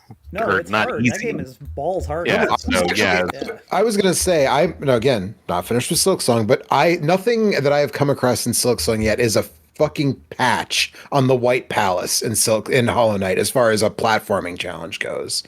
Some of the enemies are go hang out with the mushroom guy, Joe. Did you do the flower thing yet, Joe? Yes-ish. Flowers bloom, and you jump across. You hit the flower and platforms grow out of them, but then they disintegrate. That thing. Yeah, I did that. I did that. Actually, I don't know if I did the White Palace in Hollow Knight because I got the easy ending and then never went back to it. So I would say that they sprinkle the stuff through a lot more evenly in Silksong. Also, Silksong just starts near the kind of late game difficulty of Hollow Knight, and then it goes up from there, but not dramatically. It's a very flat difficulty curve. Yes. And also Silksong is fucking mean. Carmelita's is high. And I'm really surprised. Well, I mean, Carmelita was tough, Kurt, but have you beaten the Pantheon of Hallownest? No. Because you're the only one who's beaten the Pantheon. Because that's still way harder than anything they put into this game. Carmelita was that hard, honestly. Carmelita is the boss I had the most trouble with, I think. Same, but I felt so good. It was like a dance when I finally did it. Like it was the classic feeling from this I game. mean, it kind but, of is a like, dance, right? it is. But that one in particular, like I had it so down, but the time I finally did it, and it's such a good feeling. And this game is so good at consistently giving you that. I had But that with the first Sinner. I was gonna say the first center was that was the high point for me in terms of the boss fights and in terms of the difficulty. But I also I was missing some stuff that I could have had when I did that fight that would have made it easier. So I was actually going to bring that up. So that a lot of this difficulty does seem to be based on whether you had the tools when you got there or not. Because I just did the first Sinner two nights ago. Yeah. Yeah, I was gonna say I had the double jump. I have the Reaper Crest. I have 7 or 8 masks worth of health. I have a bunch of extra silk. Too. Although everything does at least 2 masks per hit. Yeah, so man. Mm-hmm. Yeah. But then I also have the blue popsicle that you can stab yourself with to give yourself extra health. So by the time I faced the first Sinner, it took me like 3 or 4 tries. But on the other hand, when I did there's like a boss rush thing right before you get the last song so that you can go all the way up. The High Halls Gauntlet. The High Halls Gauntlet. I told Alex was shocked. I spent like over a couple of days, probably like 7 or 8 hours doing that fight over and over. And I didn't have the double jump. I hadn't free. I mean, that makes sense. Yeah. Is it just like, I think I died on it once and it just didn't even register as like a thing. A lot of people got stuck. And I found that out afterwards. Yeah, the Hunter. Everyone kept talking about the Hunter's March stuff, and I'm like, what? What did he talk about? I got punched in the dick really hard when I got there, but that's because I got there fairly early. I hadn't fully explored the Citadel. Yep. Mine was Sinner's Road. Yeah. Kurt was the worst. Bilewater. Kurt somehow managed to get the very minimum level of he got to Hunter's March right after they don't give you the character to help you. Oh. Yeah. But I was I realized after he was describing how hard it was that he didn't have the assistant. I didn't have Garmin. And I was like, I'm not going to say anything because you will get too pissed off. I would get pissed off. I had to wait till you finished it, and then I would tell you that actually you did the hard version. Yeah. Kurt told me the same thing about the High Halls boss fight. He's like, there's a thing you can do that gets you help. And I was like, well, whoever that was. You can actually get help. I didn't do that either. Either Garmin or Chakra.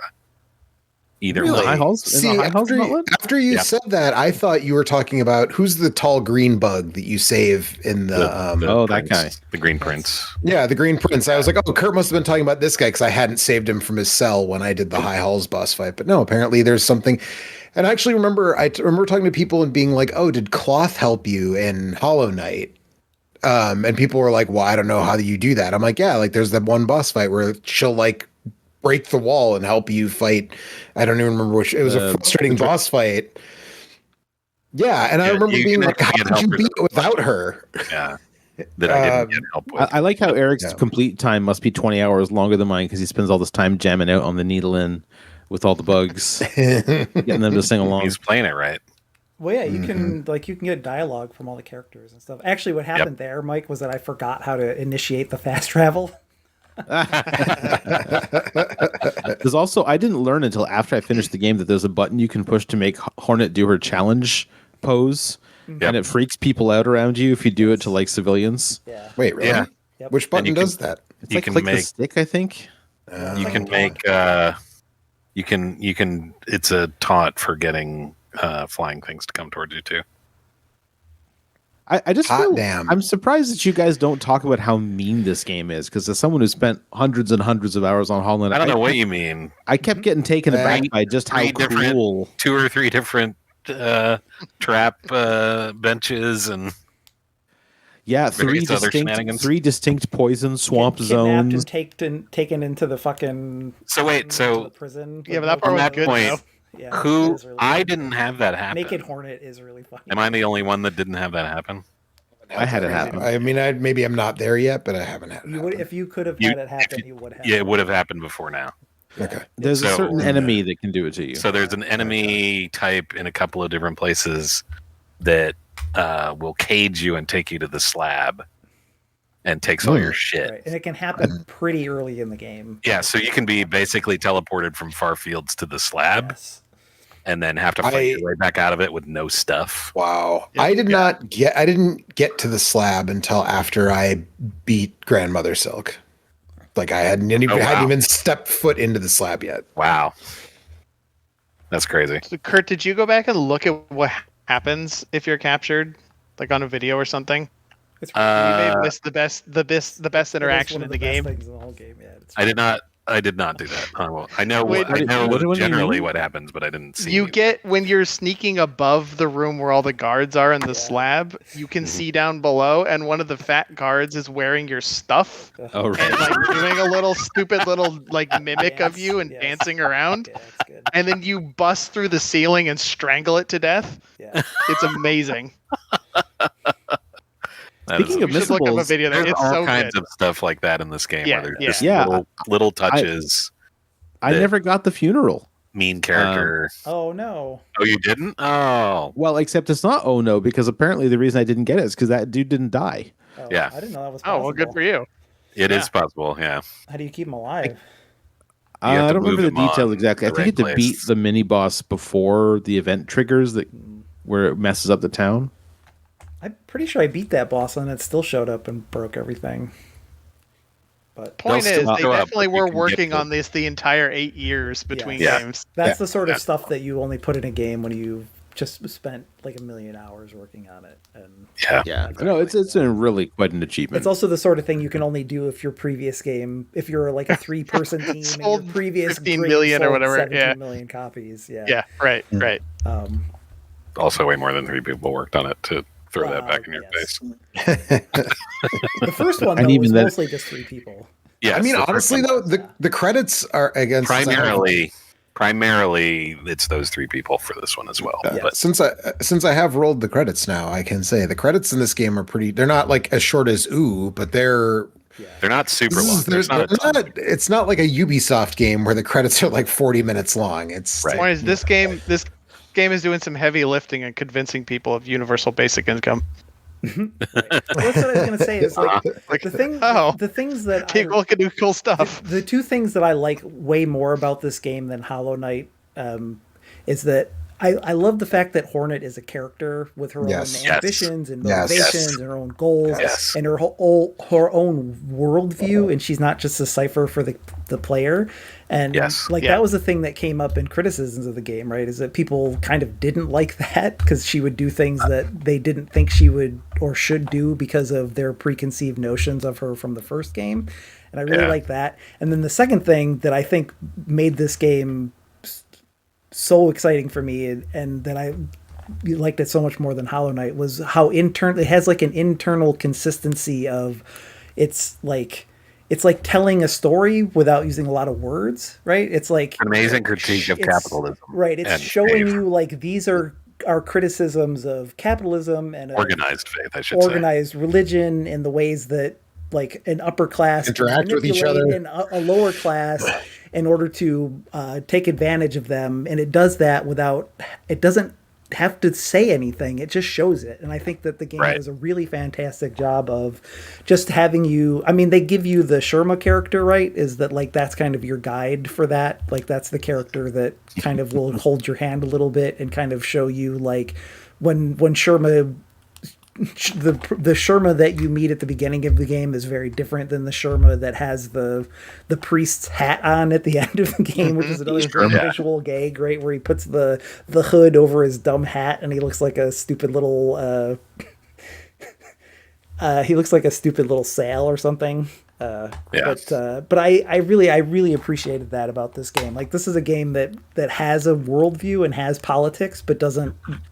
It's the opposite of like a Disco Elysium or something, where it's like where they just like use enough words to blot out the sun to make their point. And this game does it very elegantly, just through the art style and the stuff that happens in the background. And it also was another thing I really enjoyed about this was like for a game that has those politics, like nobody really talked about it because it wasn't up front. And then also the discourse around this game was almost all about the mechanics and the gameplay. Like, Yeah. there was very, like, it's so rare these days for a game to come out and be that popular and not have either, like, be review bombed for having bad business practices, or for a bunch of chuds on Twitter to be talking about how the character should be sexy or whatever. And I feel like there was Right. very little of that, but Yeah. and it was mostly like people like having deep discussions about whether or not runbacks were a good idea in 2026. And Right. I really enjoyed that part of this game. It's been a very long time since I enjoyed like the ambient discussion of a video game in the way that I did the discussions around this. It felt like we were talking about a video game and not kind of like inventing grift for assholes on the internet to make money out of, and it was really refreshing.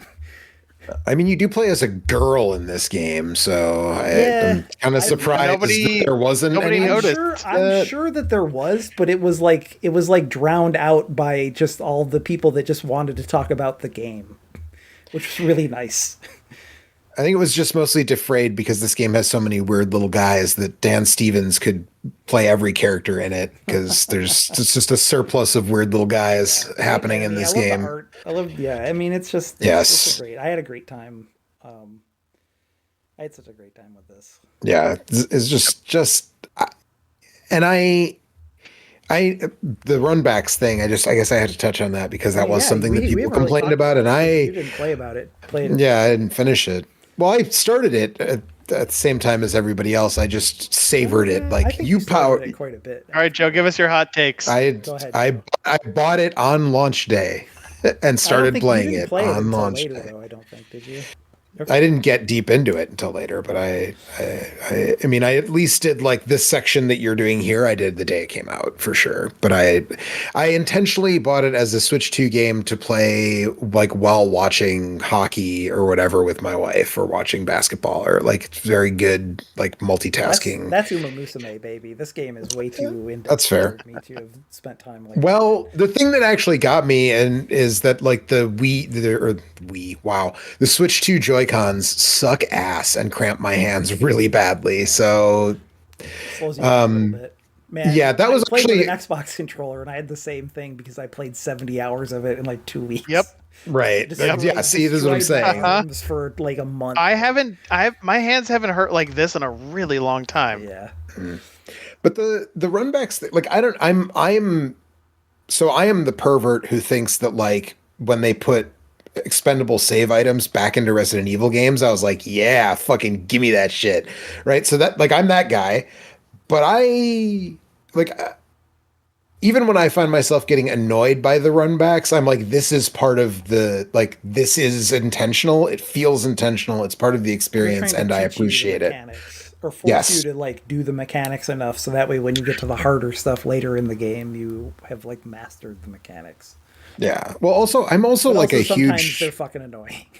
I'm a big slut for traversal mechanics. Like a good traversal, like that's like I still loved Infamous, which was a game that a lot of people didn't seem to like grasp to, but I loved the traversal in Infamous so much that I just really liked swinging across the.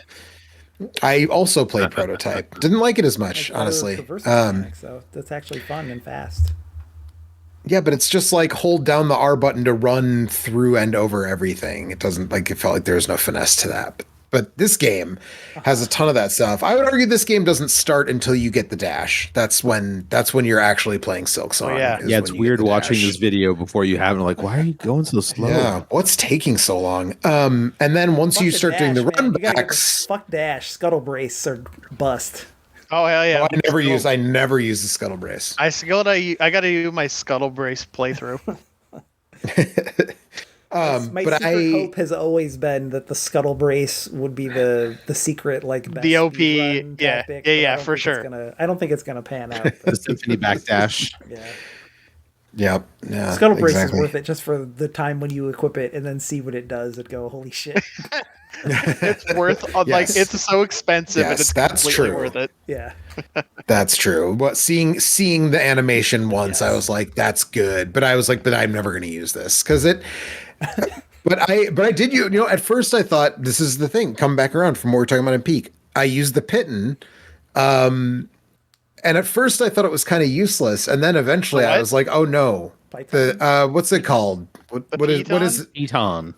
right? What's it called? What is the item has a name in this game, and I can't remember what it is actually I played called. Claw line? 8 months ago. Claw line, is it? I don't. Well, The The horizontal one that you shoot out and then it pulls The hook you shot. towards it. no, I'm talking about the one where you can hang Yeah, on the you can- wall it's instead of the- sliding down. Yes. Oh, I don't think I ever even yeah, equipped yeah. that one. I use that quite a bit. It's I use it all the time. really didn't- useful, I didn't like actually. it. I hated didn't it. like it at first, and then I was like, It oh wait, depend- actually, there were times where I used it because I like it when I played through Biowater. I used it a bunch because it gave me like a time to take a breather, in some of the more like annoying jumping sections. And then there were other times where I took it off because I wanted to slide down the wall. I actually feel like Well, that if you was just don't what hold- I really liked about this game was that like there were a lot of different ways to build, and I like Yes. I don't think everybody played it this way, but I definitely like Witcher 2'd a lot of this shit in the like the way I fought bosses was I would like fight them once or twice, and then I would go back into my toolkit and like change my which sub weapons I was using to like, or change my crest or change my spell or whatever to optimize. See, for that's different what I did bosses in and Hollow stuff. Knight more. Yeah, you didn't do that. I in would this. change every. I did it not all as the time. much. Yeah, I had different kits for all the bosses and all the different areas and stuff. You should be able to I change will your say- tools without going to a bench. I agree with that. I also wish. I agree with that too. Mike and I have talked about it. I think quite a bit, but the shards that you need to use the tools, like they are. Oh, not that was a enough of bad those, idea. and the way the shard economy is just bad. I think. But the way all the economy in this game is bad. It really I use 2 of my discourages- yellow tool slots are what I call fix the shard economy and fix the bead economy. Right. Which it sucks because there's so other the cool, magnets there's for other both of them? cool Is that- yellow items that you could have used if it wasn't for that. Well, except there aren't really very many cool yellow gadgets, so in the end it didn't matter. But I spent the whole game with the magnet and the extra shard thing equipped. Yeah. I definitely you have the magnet, the map pin that shows where you are on the map, and the piton or whatever it's actually called in this game. But no, what it's called in the I can't remember what it's called in Silksong. The sticky stick. Yeah. But it was also the a lot of the red abilities I also felt like I got the mine right like towards the beginning, and like I almost never have unequipped the mine, and when I was experimenting with bosses, like 90% of the time I was like, this is worse than the mine. Mines are good. The little spiky things that you get pretty early on are also good. The Yeah, the ones from caltrops. Hollow Knight. Yeah. With tax. those are I think pretty they're just good. called tax in this game. They're just called tax, but they're caltrops. I Well, I also guess use That's the those. thing I missed till super late. Everyone Man, kept I didn't using get- the I- tax. I was like, I I don't used know those all what the this time. is. There's some Yeah. bosses Yeah. that just destroys. Man, I didn't get the drone until I was cleaning up for my Oh 100%. man, poison save file. drone. Yeah, Oh, that's the so best. good. Yeah. Poison drone. Poison Yeah. one. Hmm. Because I walked Yeah. by the place and it didn't have one of the stupid crafting ores, and it didn't mark it on my map, so I forgot about it. You know, I agree with you that the Hollow Knight crest is the one, like, is for bitches mostly. But there were a couple bosses where, let me finish, where there like the boss was like a huge thing that would just like you would just take contact damage. And it was so fun to put that crest on and just mash the button, and you would like generate so much silk that you could Yes. heal, and you could just tank the whole boss. plus That was the really funny, and there were only a that's few the that yellow worked tool, on, right? but there's like a weighted belt or something that you yeah. have. Oh, that's Ascendant belt, yeah. yeah. Ascendant's You just grip. stand there and smash it. It was good. Ascendant's grip. Thank you, Kurt. You're welcome. Anyway, Yeah, I used the Hollow Knight one. But like once I got it, I used it for a while, and then as soon as I got Reaper, I switched to Reaper, and I've been sticking with that the whole time. Yeah. Right. But So they did a it good. was- They made a good game. they made a good game. They sure They did. made a lot of good game. I couldn't. And put there's it down to the DLC point that I coming. injured myself, so that's a sign you the go. game is good, I guess. And supposedly the first DLC is coming relatively soon. So Also, although I love Heard that one I before. mentioned Sherma, but man, there's so many good characters in this game. There's a lot of good characters. A lot of weird The little fleas guys. are incredible. The what's her face, Zarka or Jaka, I forget what her name is, but the map bug is really Chakra. good. Yeah, Chakra. Yeah. Yeah. All the characters in there's like the little fat bug that's like washing glasses in that bar in that one Yeah. inn is really good. The little new character, the little pink Yes, weirdo. yeah. Tries to kiss you. Yes. When you I just- Did you find the guy running on the treadmill? Yes. Yeah, I did. found the guy running on the train. I know of it, but I Yeah, did yeah. not find him. Yeah, that was good. That's good. The Turns out I've when just you get a to spend new an new infinite amount of time making a video game, you can make a good one. So I'm sorry. If we're going to talk about characters, can we please at least say the word Trobio? Trobio. Oh. He said it enough. I feel like. I love that he's not actually dead. He's just Yes, acting you dead. walk back It's in, like, he like gets up and then he like pretends to die again. That's good. Yeah. It's really good. yeah. A lot of the bosses are charming, but I still think like all the weird little guys you like meet and talk to and interact with are Courier that's just bug is like real good. the courier bugs are All the great. noises are so good. Mhm. It's I All think it's the- between Silksong and the Amanita games have the best like weird little guy noises, you know? I don't know if you played a lot of Amanita games, but it's like the same thing where it's just like somebody making mouth noises, but it sounds great. This game is a perfect example of why we should still be getting this for Star Fox and not. I don't want fucking pupil voices in my Star Fox. I want. Yes, exactly. All right. All right. Yeah. I need to sign off here, so you can talk about other stuff if you want. But that was 10 games. They're We did. games. 2025. Yeah. That was good. Good job. Thanks. They were good. 2025. Yeah. Good Thanks, Mike. year. Blue Prince. Good night, bye. Thanks, 2025. Thanks for nothing. Thanks for Getting video games and nothing else. Yeah, I was gonna say thanks for Yeah. video games, and that's it. Motherfucker. Yeah, I do. I have the list of the runners up if you guys want to go over them real quick. Or we can just. Yeah, if we're gonna do that or the special award, we got some special awards, don't Well, we? the special awards are all come up during the runners up, I think, don't they? No, that probably. Yeah. Well, I we can do pulled this. things out of my rankings to put them on the special awards just to make sure I covered stuff. All right. Well, but, I'll some of run them through do this already real get quick. covered. We don't have to Yep. talk about these games, but I'll Yep. show a picture of them. We had Guns of Fury was on that list. We had the where is it? There we go. We have the Switch 2 Welcome Tour, which Mike bought and got screwed on and had some kind of like weird. I presume he only put that on there to Stockholm. annoy you. I guess Yeah. probably, yeah. He's just trying to make. I thought I was trolling. He was trolling Yeah. Eric. He spent money on this. He trolled himself. He loses. I mean, next you know? Eric, just I wait until also- next year I when I also put did. the Virtual Boy, damn it. the $100 Virtual Mute Boy Anthony, plastic kick him outta accessory on here. my. I need to get some new friends. It's- I had promised. No, it Mascot taught my Agency- kids. It taught my kids what like HD video was. That was cool. All right, fair enough. It was cool for my They kids. teach them. Did it like Tom Cruise teach them not to use the motion smoothing? I don't know what that. There I don't was catch a that video reference. when was it the mission in the first of the second, like there's that one Mission Second Impossible Mission movie that Impossible. was split into two, and then the first Yeah. half of that came out, and he did like a video with the director. He was like teaching people not to use motion smoothing. It was like during the pandemic, whatever. Oh, interesting. Okay. I had promised. My kids Mascot actually know what a Agency on frame here. rate is. All right, that's good. Oh, They can- I that wanted means to they play can- that game. They can argue with people on the internet. Promise Mascot Agency is Yeah, a follow-up exactly. to Paradise Killer, which is one of my favorite games the last 10 years. This is not as good as Paradise Killer, but it's definitely like weird and fun. It's a real brain smoother, I think is how I described it, where it's just like you do a bunch of tasks and there's a bunch of weird characters you can hang out with. It's a good time.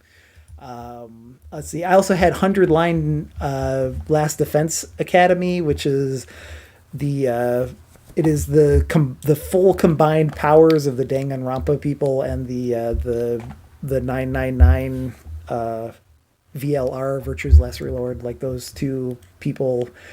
This is like their last ditch effort to save their company. This game is way too long and has way too many alternate endings. It's It's incredible. 100, doesn't it? It does have 100 endings. I can't imagine that anybody played, because it takes like 60 hours to play through the first one, and then you have to do it again. And it has like a pretty good tactical game attached to it, but it's way too much. But it is a fascinating experiment in whatever the fuck they got going on over there. So there's a game called Earthion, which I think Joe had on his list. Looks like That was a brand new Genesis. It was a brand new Genesis shoot 'em up from the Yuzo Koshiro and his sister. I can't remember her name, but their company Ancient. This is a new Genesis shoot 'em up from them. So I assume it was pretty good. Cool. It was good. Is it like Thunder Force or that kind of It's yes, I would. That's what I think. Yes, it has those kind of vibes. Yes, I would say. Somebody had Strange Jigsaws, which is the best free few game. of us Best free game of 2025. I put that as strangest jigsaws of the year. Strange jigsaws. 100% worth playing, and I had it on my list, and then ended up pushing it off. But I felt bad about it. This gets you. It's so good. I think Strange Jigsaws gives you about 85% of what you get out of Blue Prince. It only takes like 2 hours to beat. It's way more friendly, and it gives you some other stuff too. Yeah, it gives you some really cool stuff. We also had Donkey Kong Bonanza. Which I played the demo of, and I wasn't really enamored with it, but I can. I loved that game. I think it was terrific. It's just Mario Odyssey 2 with all that entails. And at one point, I told Anthony that I thought it was better than Odyssey because it wasn't so maximal. And then I realized that I was totally wrong about that, and it was just as maximal. Yeah, that annoyed the shit. I'll out let of you me. say with that. I thought it was because I think I told him I was like, "Oh, I'm almost done," and he was like, "No, no, you're not. Not even. Yeah, I'm here," and you were like, "You're no."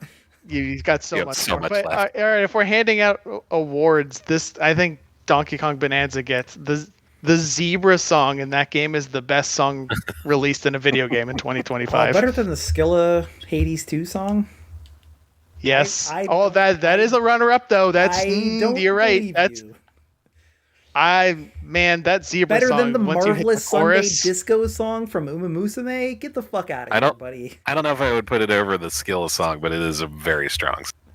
The chorus of that zebra song is excellent. I'll check it out. I can't. I agree. Yeah, I agree. I listen. Nintendo. That's a thing Nintendo does well, so I have no doubt that it's good. They did it, but yeah, I mean, if you're into the 3D Mario kind of thing, and Red Faction and Gorilla, yeah, and you want to play, yeah, exactly. Mm-hmm. Yep. You want to play less terrorist and more bananas, like this is the game for you.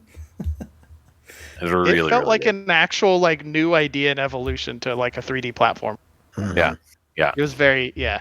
I think Kurt had Keeper on his list. I didn't play this. I wanted to. I did. I never got around to it. But I said on some. I think I said it on some previous stream. It was like the most Double Fine game that Double Fine has put out. yeah, in a it's while. really good.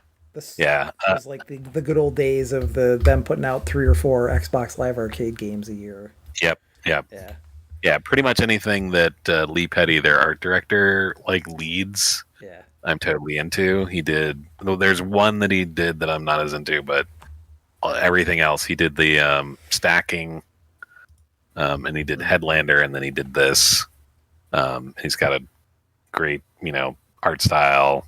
Yes. It's a really unique game. It goes some amazing places. I think I mentioned. You're the lighthouse from Annihilation, kind of. Yeah, and I didn't expect it to turn into a pinball morph ball thing at the end. Yeah. And everybody went, "What the fuck?" Yeah, it does that. Game. Yeah. So it's not super long, but it's really solid and really really enjoyable. Yep.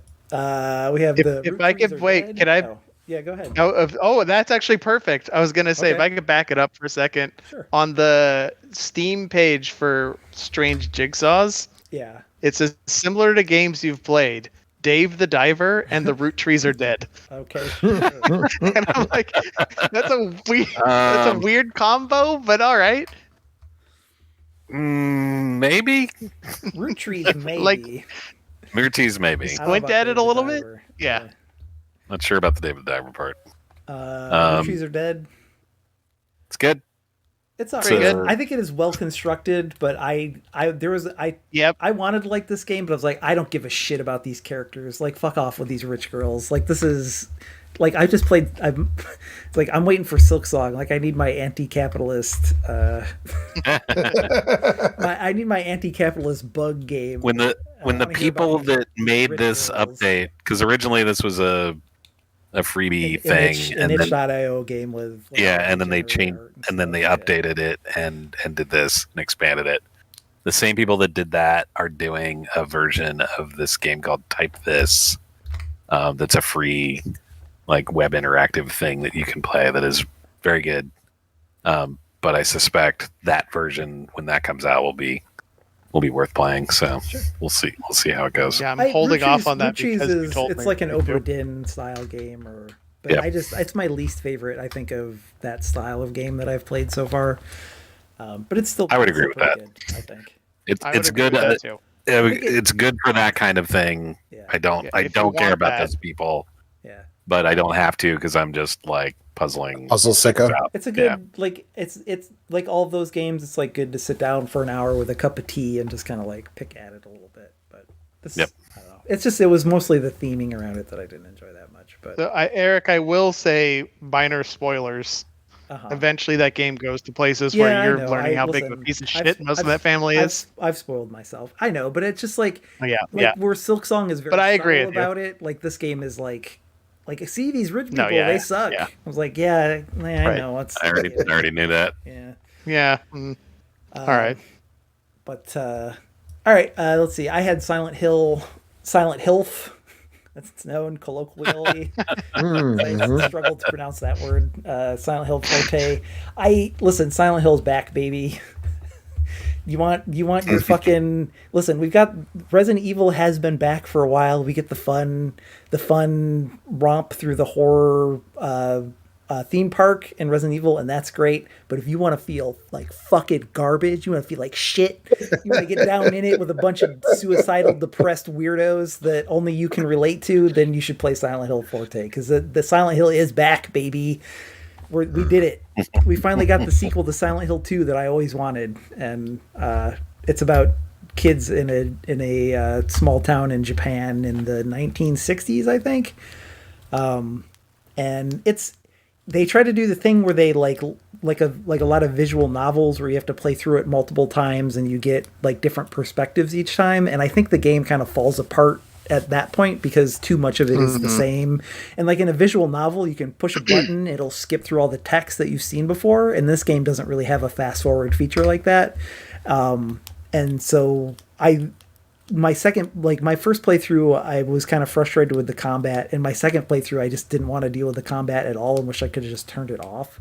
And then there was no third playthrough because I didn't want to do the combat anymore. But there is a scene in this game that is I've spent my whole life watching the most fucked up horror stuff, and there is a scene in this game that still got under my skin in a big way. In fact, there was a couple of them that made me supremely uncomfortable. And Wow. it's like if you like horror and you don't mind like the real nasty horror shit, then this is a great. You should play this. Also, play with the Japanese voice actors. Don't play with the U.S. voice actors. The U.S. voice acting is fine, but the Japanese voice acting is exceptional. Also, It's just been on my- the design, like the monster design in this game is fucking incredible too. It's been on my wish list. I just couldn't I couldn't pull a trigger for $70, and so I'm like kind of waiting It's for it also to get really like a depressing. decent sale. It's a tough like. If you feel bad, this is not a good place to go. If you're feeling bad already, but Okay, anyway, it's good to know. Listen, Yeah, Silent that's a Hill's good. back, No. Yeah. let's see what else we got. We got Shotgun Cop Man. Talk about Oh feeling bad. man, no. This game is really listen. fun, but I hate the art style. This art style is deeply silly. I play it in spite of the. I like the art in. This is sort of like a. I'm going to call it a companion piece to My Friend Pedro because it's not like there's actually DLC that includes My Friend Pedro stuff, but the art is very different than My Friend Pedro, and I don't like it nearly as much. But this is a fast-paced run and gun shooter with like crazy combo mechanics that is quite fun to play.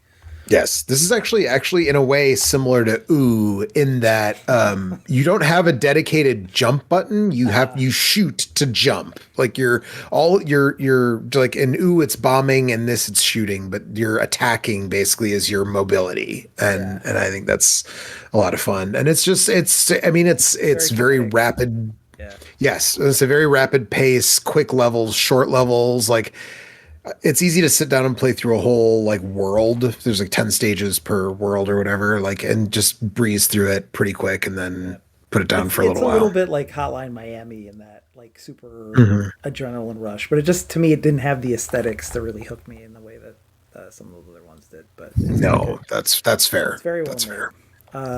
Let's see. We had Clair Obscure Expedition 33. I'm shocked that didn't wasn't in your top 10. Mike was the only one that voted for it. I don't think he's finished it yet. I think this game is really nice mechanically. I think the world design, I think the art design is really good. I think the map design is really bad. I think that the story, like I sniffed out what the fucking turn was going to be, and I was like, this, like if this was in a movie, everybody'd be fucking rolling their eyes and not praising it.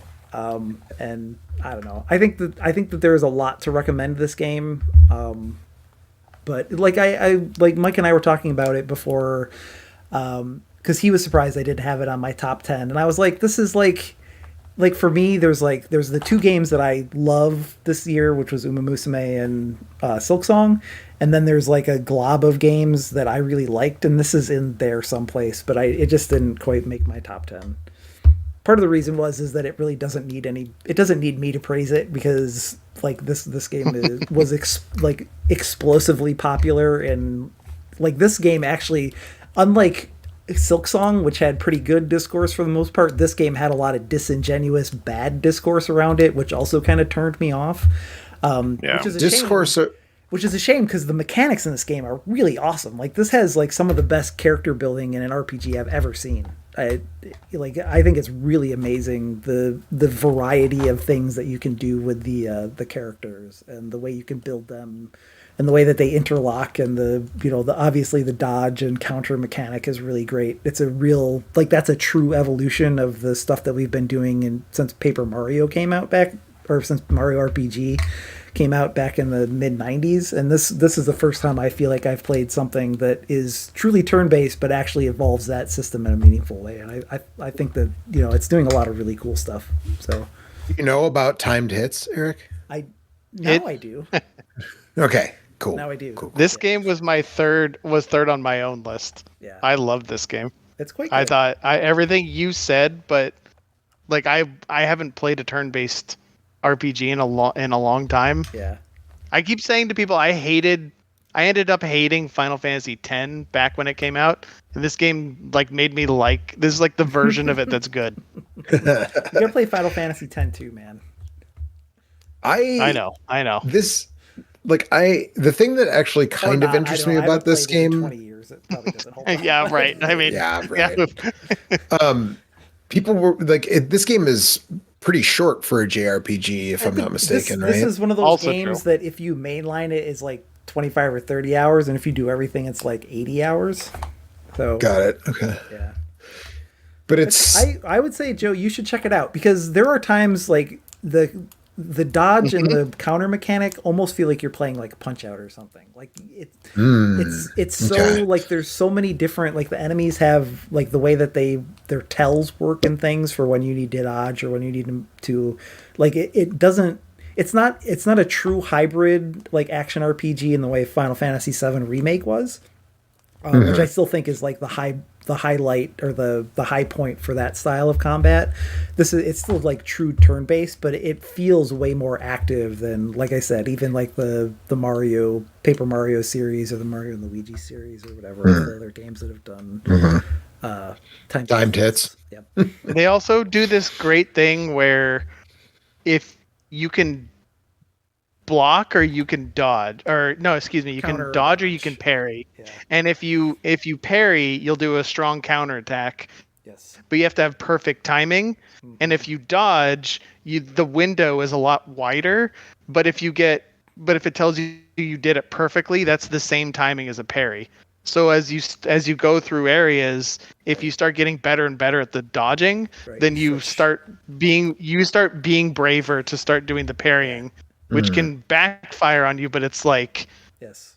it builds it up, and also you can make some crazy builds based on like Right. There's builds. all kinds of There's shit. builds where you make one character super strong and give them a bunch of perks when they're by themselves, and then there are other builds where if a character dies, they do a bunch of like AoE damage, and so there's like builds That's- where you like kill your party, but then your last person does a shitload of damage and tries to win, like tries to finish the fight. There's like a lot of My builds. I made a build with the person explodes to kill themselves, but also immediately revives the first time they die, and they get all these buffs when they revive. Oh, that's good. So they would just Oh. I didn't even see explode that. and be Yeah, twice as that's strong. good. Yeah, it was good. Yeah, that's good. Good shit. Nice. Yeah, is there a demo of this, or do I have to? It was on Game Pass, but I don't know if it still is. Also, Game Pass is like $25 a month now, so Yeah, I dropped it before they raised the price for different also, reasons. fuck Microsoft. Yeah. Yes. For a variety Also, of like reasons, it was fuck just Microsoft. it was neat that this was French. It is very French, yes. Like we haven't very said that. Like French. it's very French, and they leaned into it, and that was Yes. kind of nice. Like you don't get that as much. Yes. And You're even right, something like you're right. Ubisoft, like is, yeah, it was just a nice sort of, I almost has a said very- it setting. has a It was a different- nice sort of, yeah, It has a different tone For than sure. most other JRPGs and stuff do. I think that's part of the reason why because it isn't like it can be very melodramatic, but it's not in the same way that JRPGs kind of are a lot of the time. right. Yeah. Let's see what else we got. Oh, we got BallxPit, which Mike had really high. Unfortunately, he had to go to bed because, as always, this went long. But I played the demo. It's pretty interesting, but it sounds like the demo doesn't really do the game justice, and things get pretty bananas as you get deeper into the game. Also, there's like an ActRaiser kind of like town building thing that I don't think you really interact with much in the demo, but it seems like that stuff's pretty interesting. So I don't know. Yeah, I played the demo. I thought it was okay. I mean, it's another one of those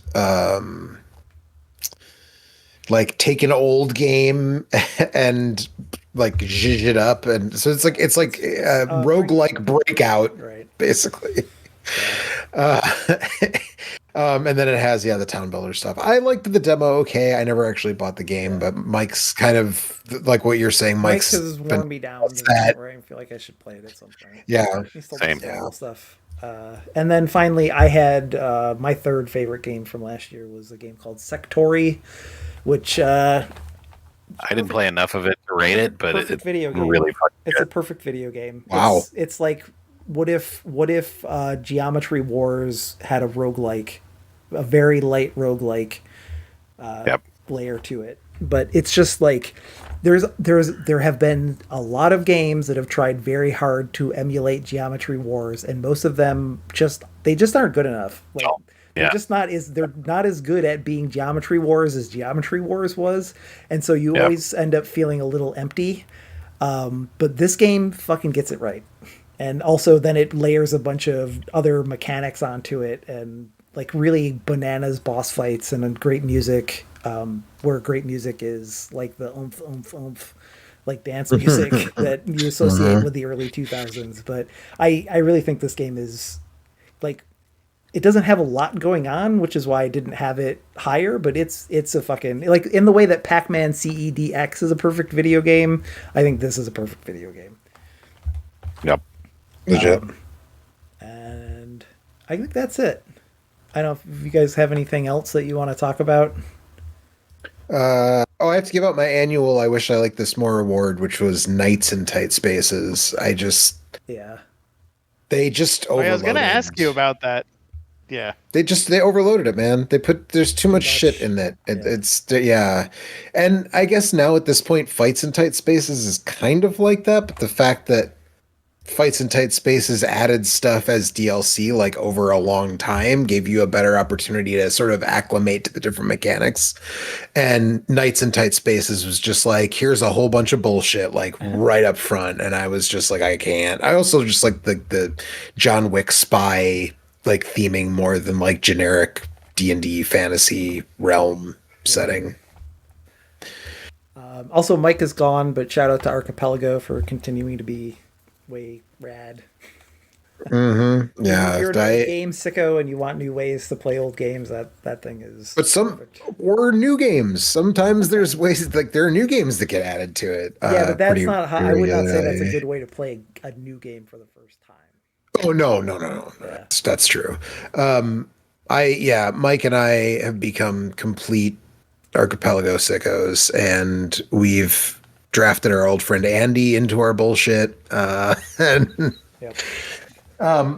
And then, my favorite industry trend is that all these decompilations we're getting, people are decompiling games for a bunch of different systems so that instead of having to use an emulator, they literally just run natively on modern PCs. Up a whole suite of mod options and all kinds yes. of stuff. Really cool. Yes. So like the first one I actually played was an Archipelago because the Mario 64 Archipelago uses the decompiled Mario 64 instead of like an emulator. And I was like, it's in widescreen and the graphics look great. And it's like, I was like, this is fantastic. It's great. And it's the trend is now people just started decompiling NES games, which like obviously there's a million things that can run an NES at this point, but the idea of like the things you can do again with just like running a native PC port and the mods you can do and all that, it's just super cool.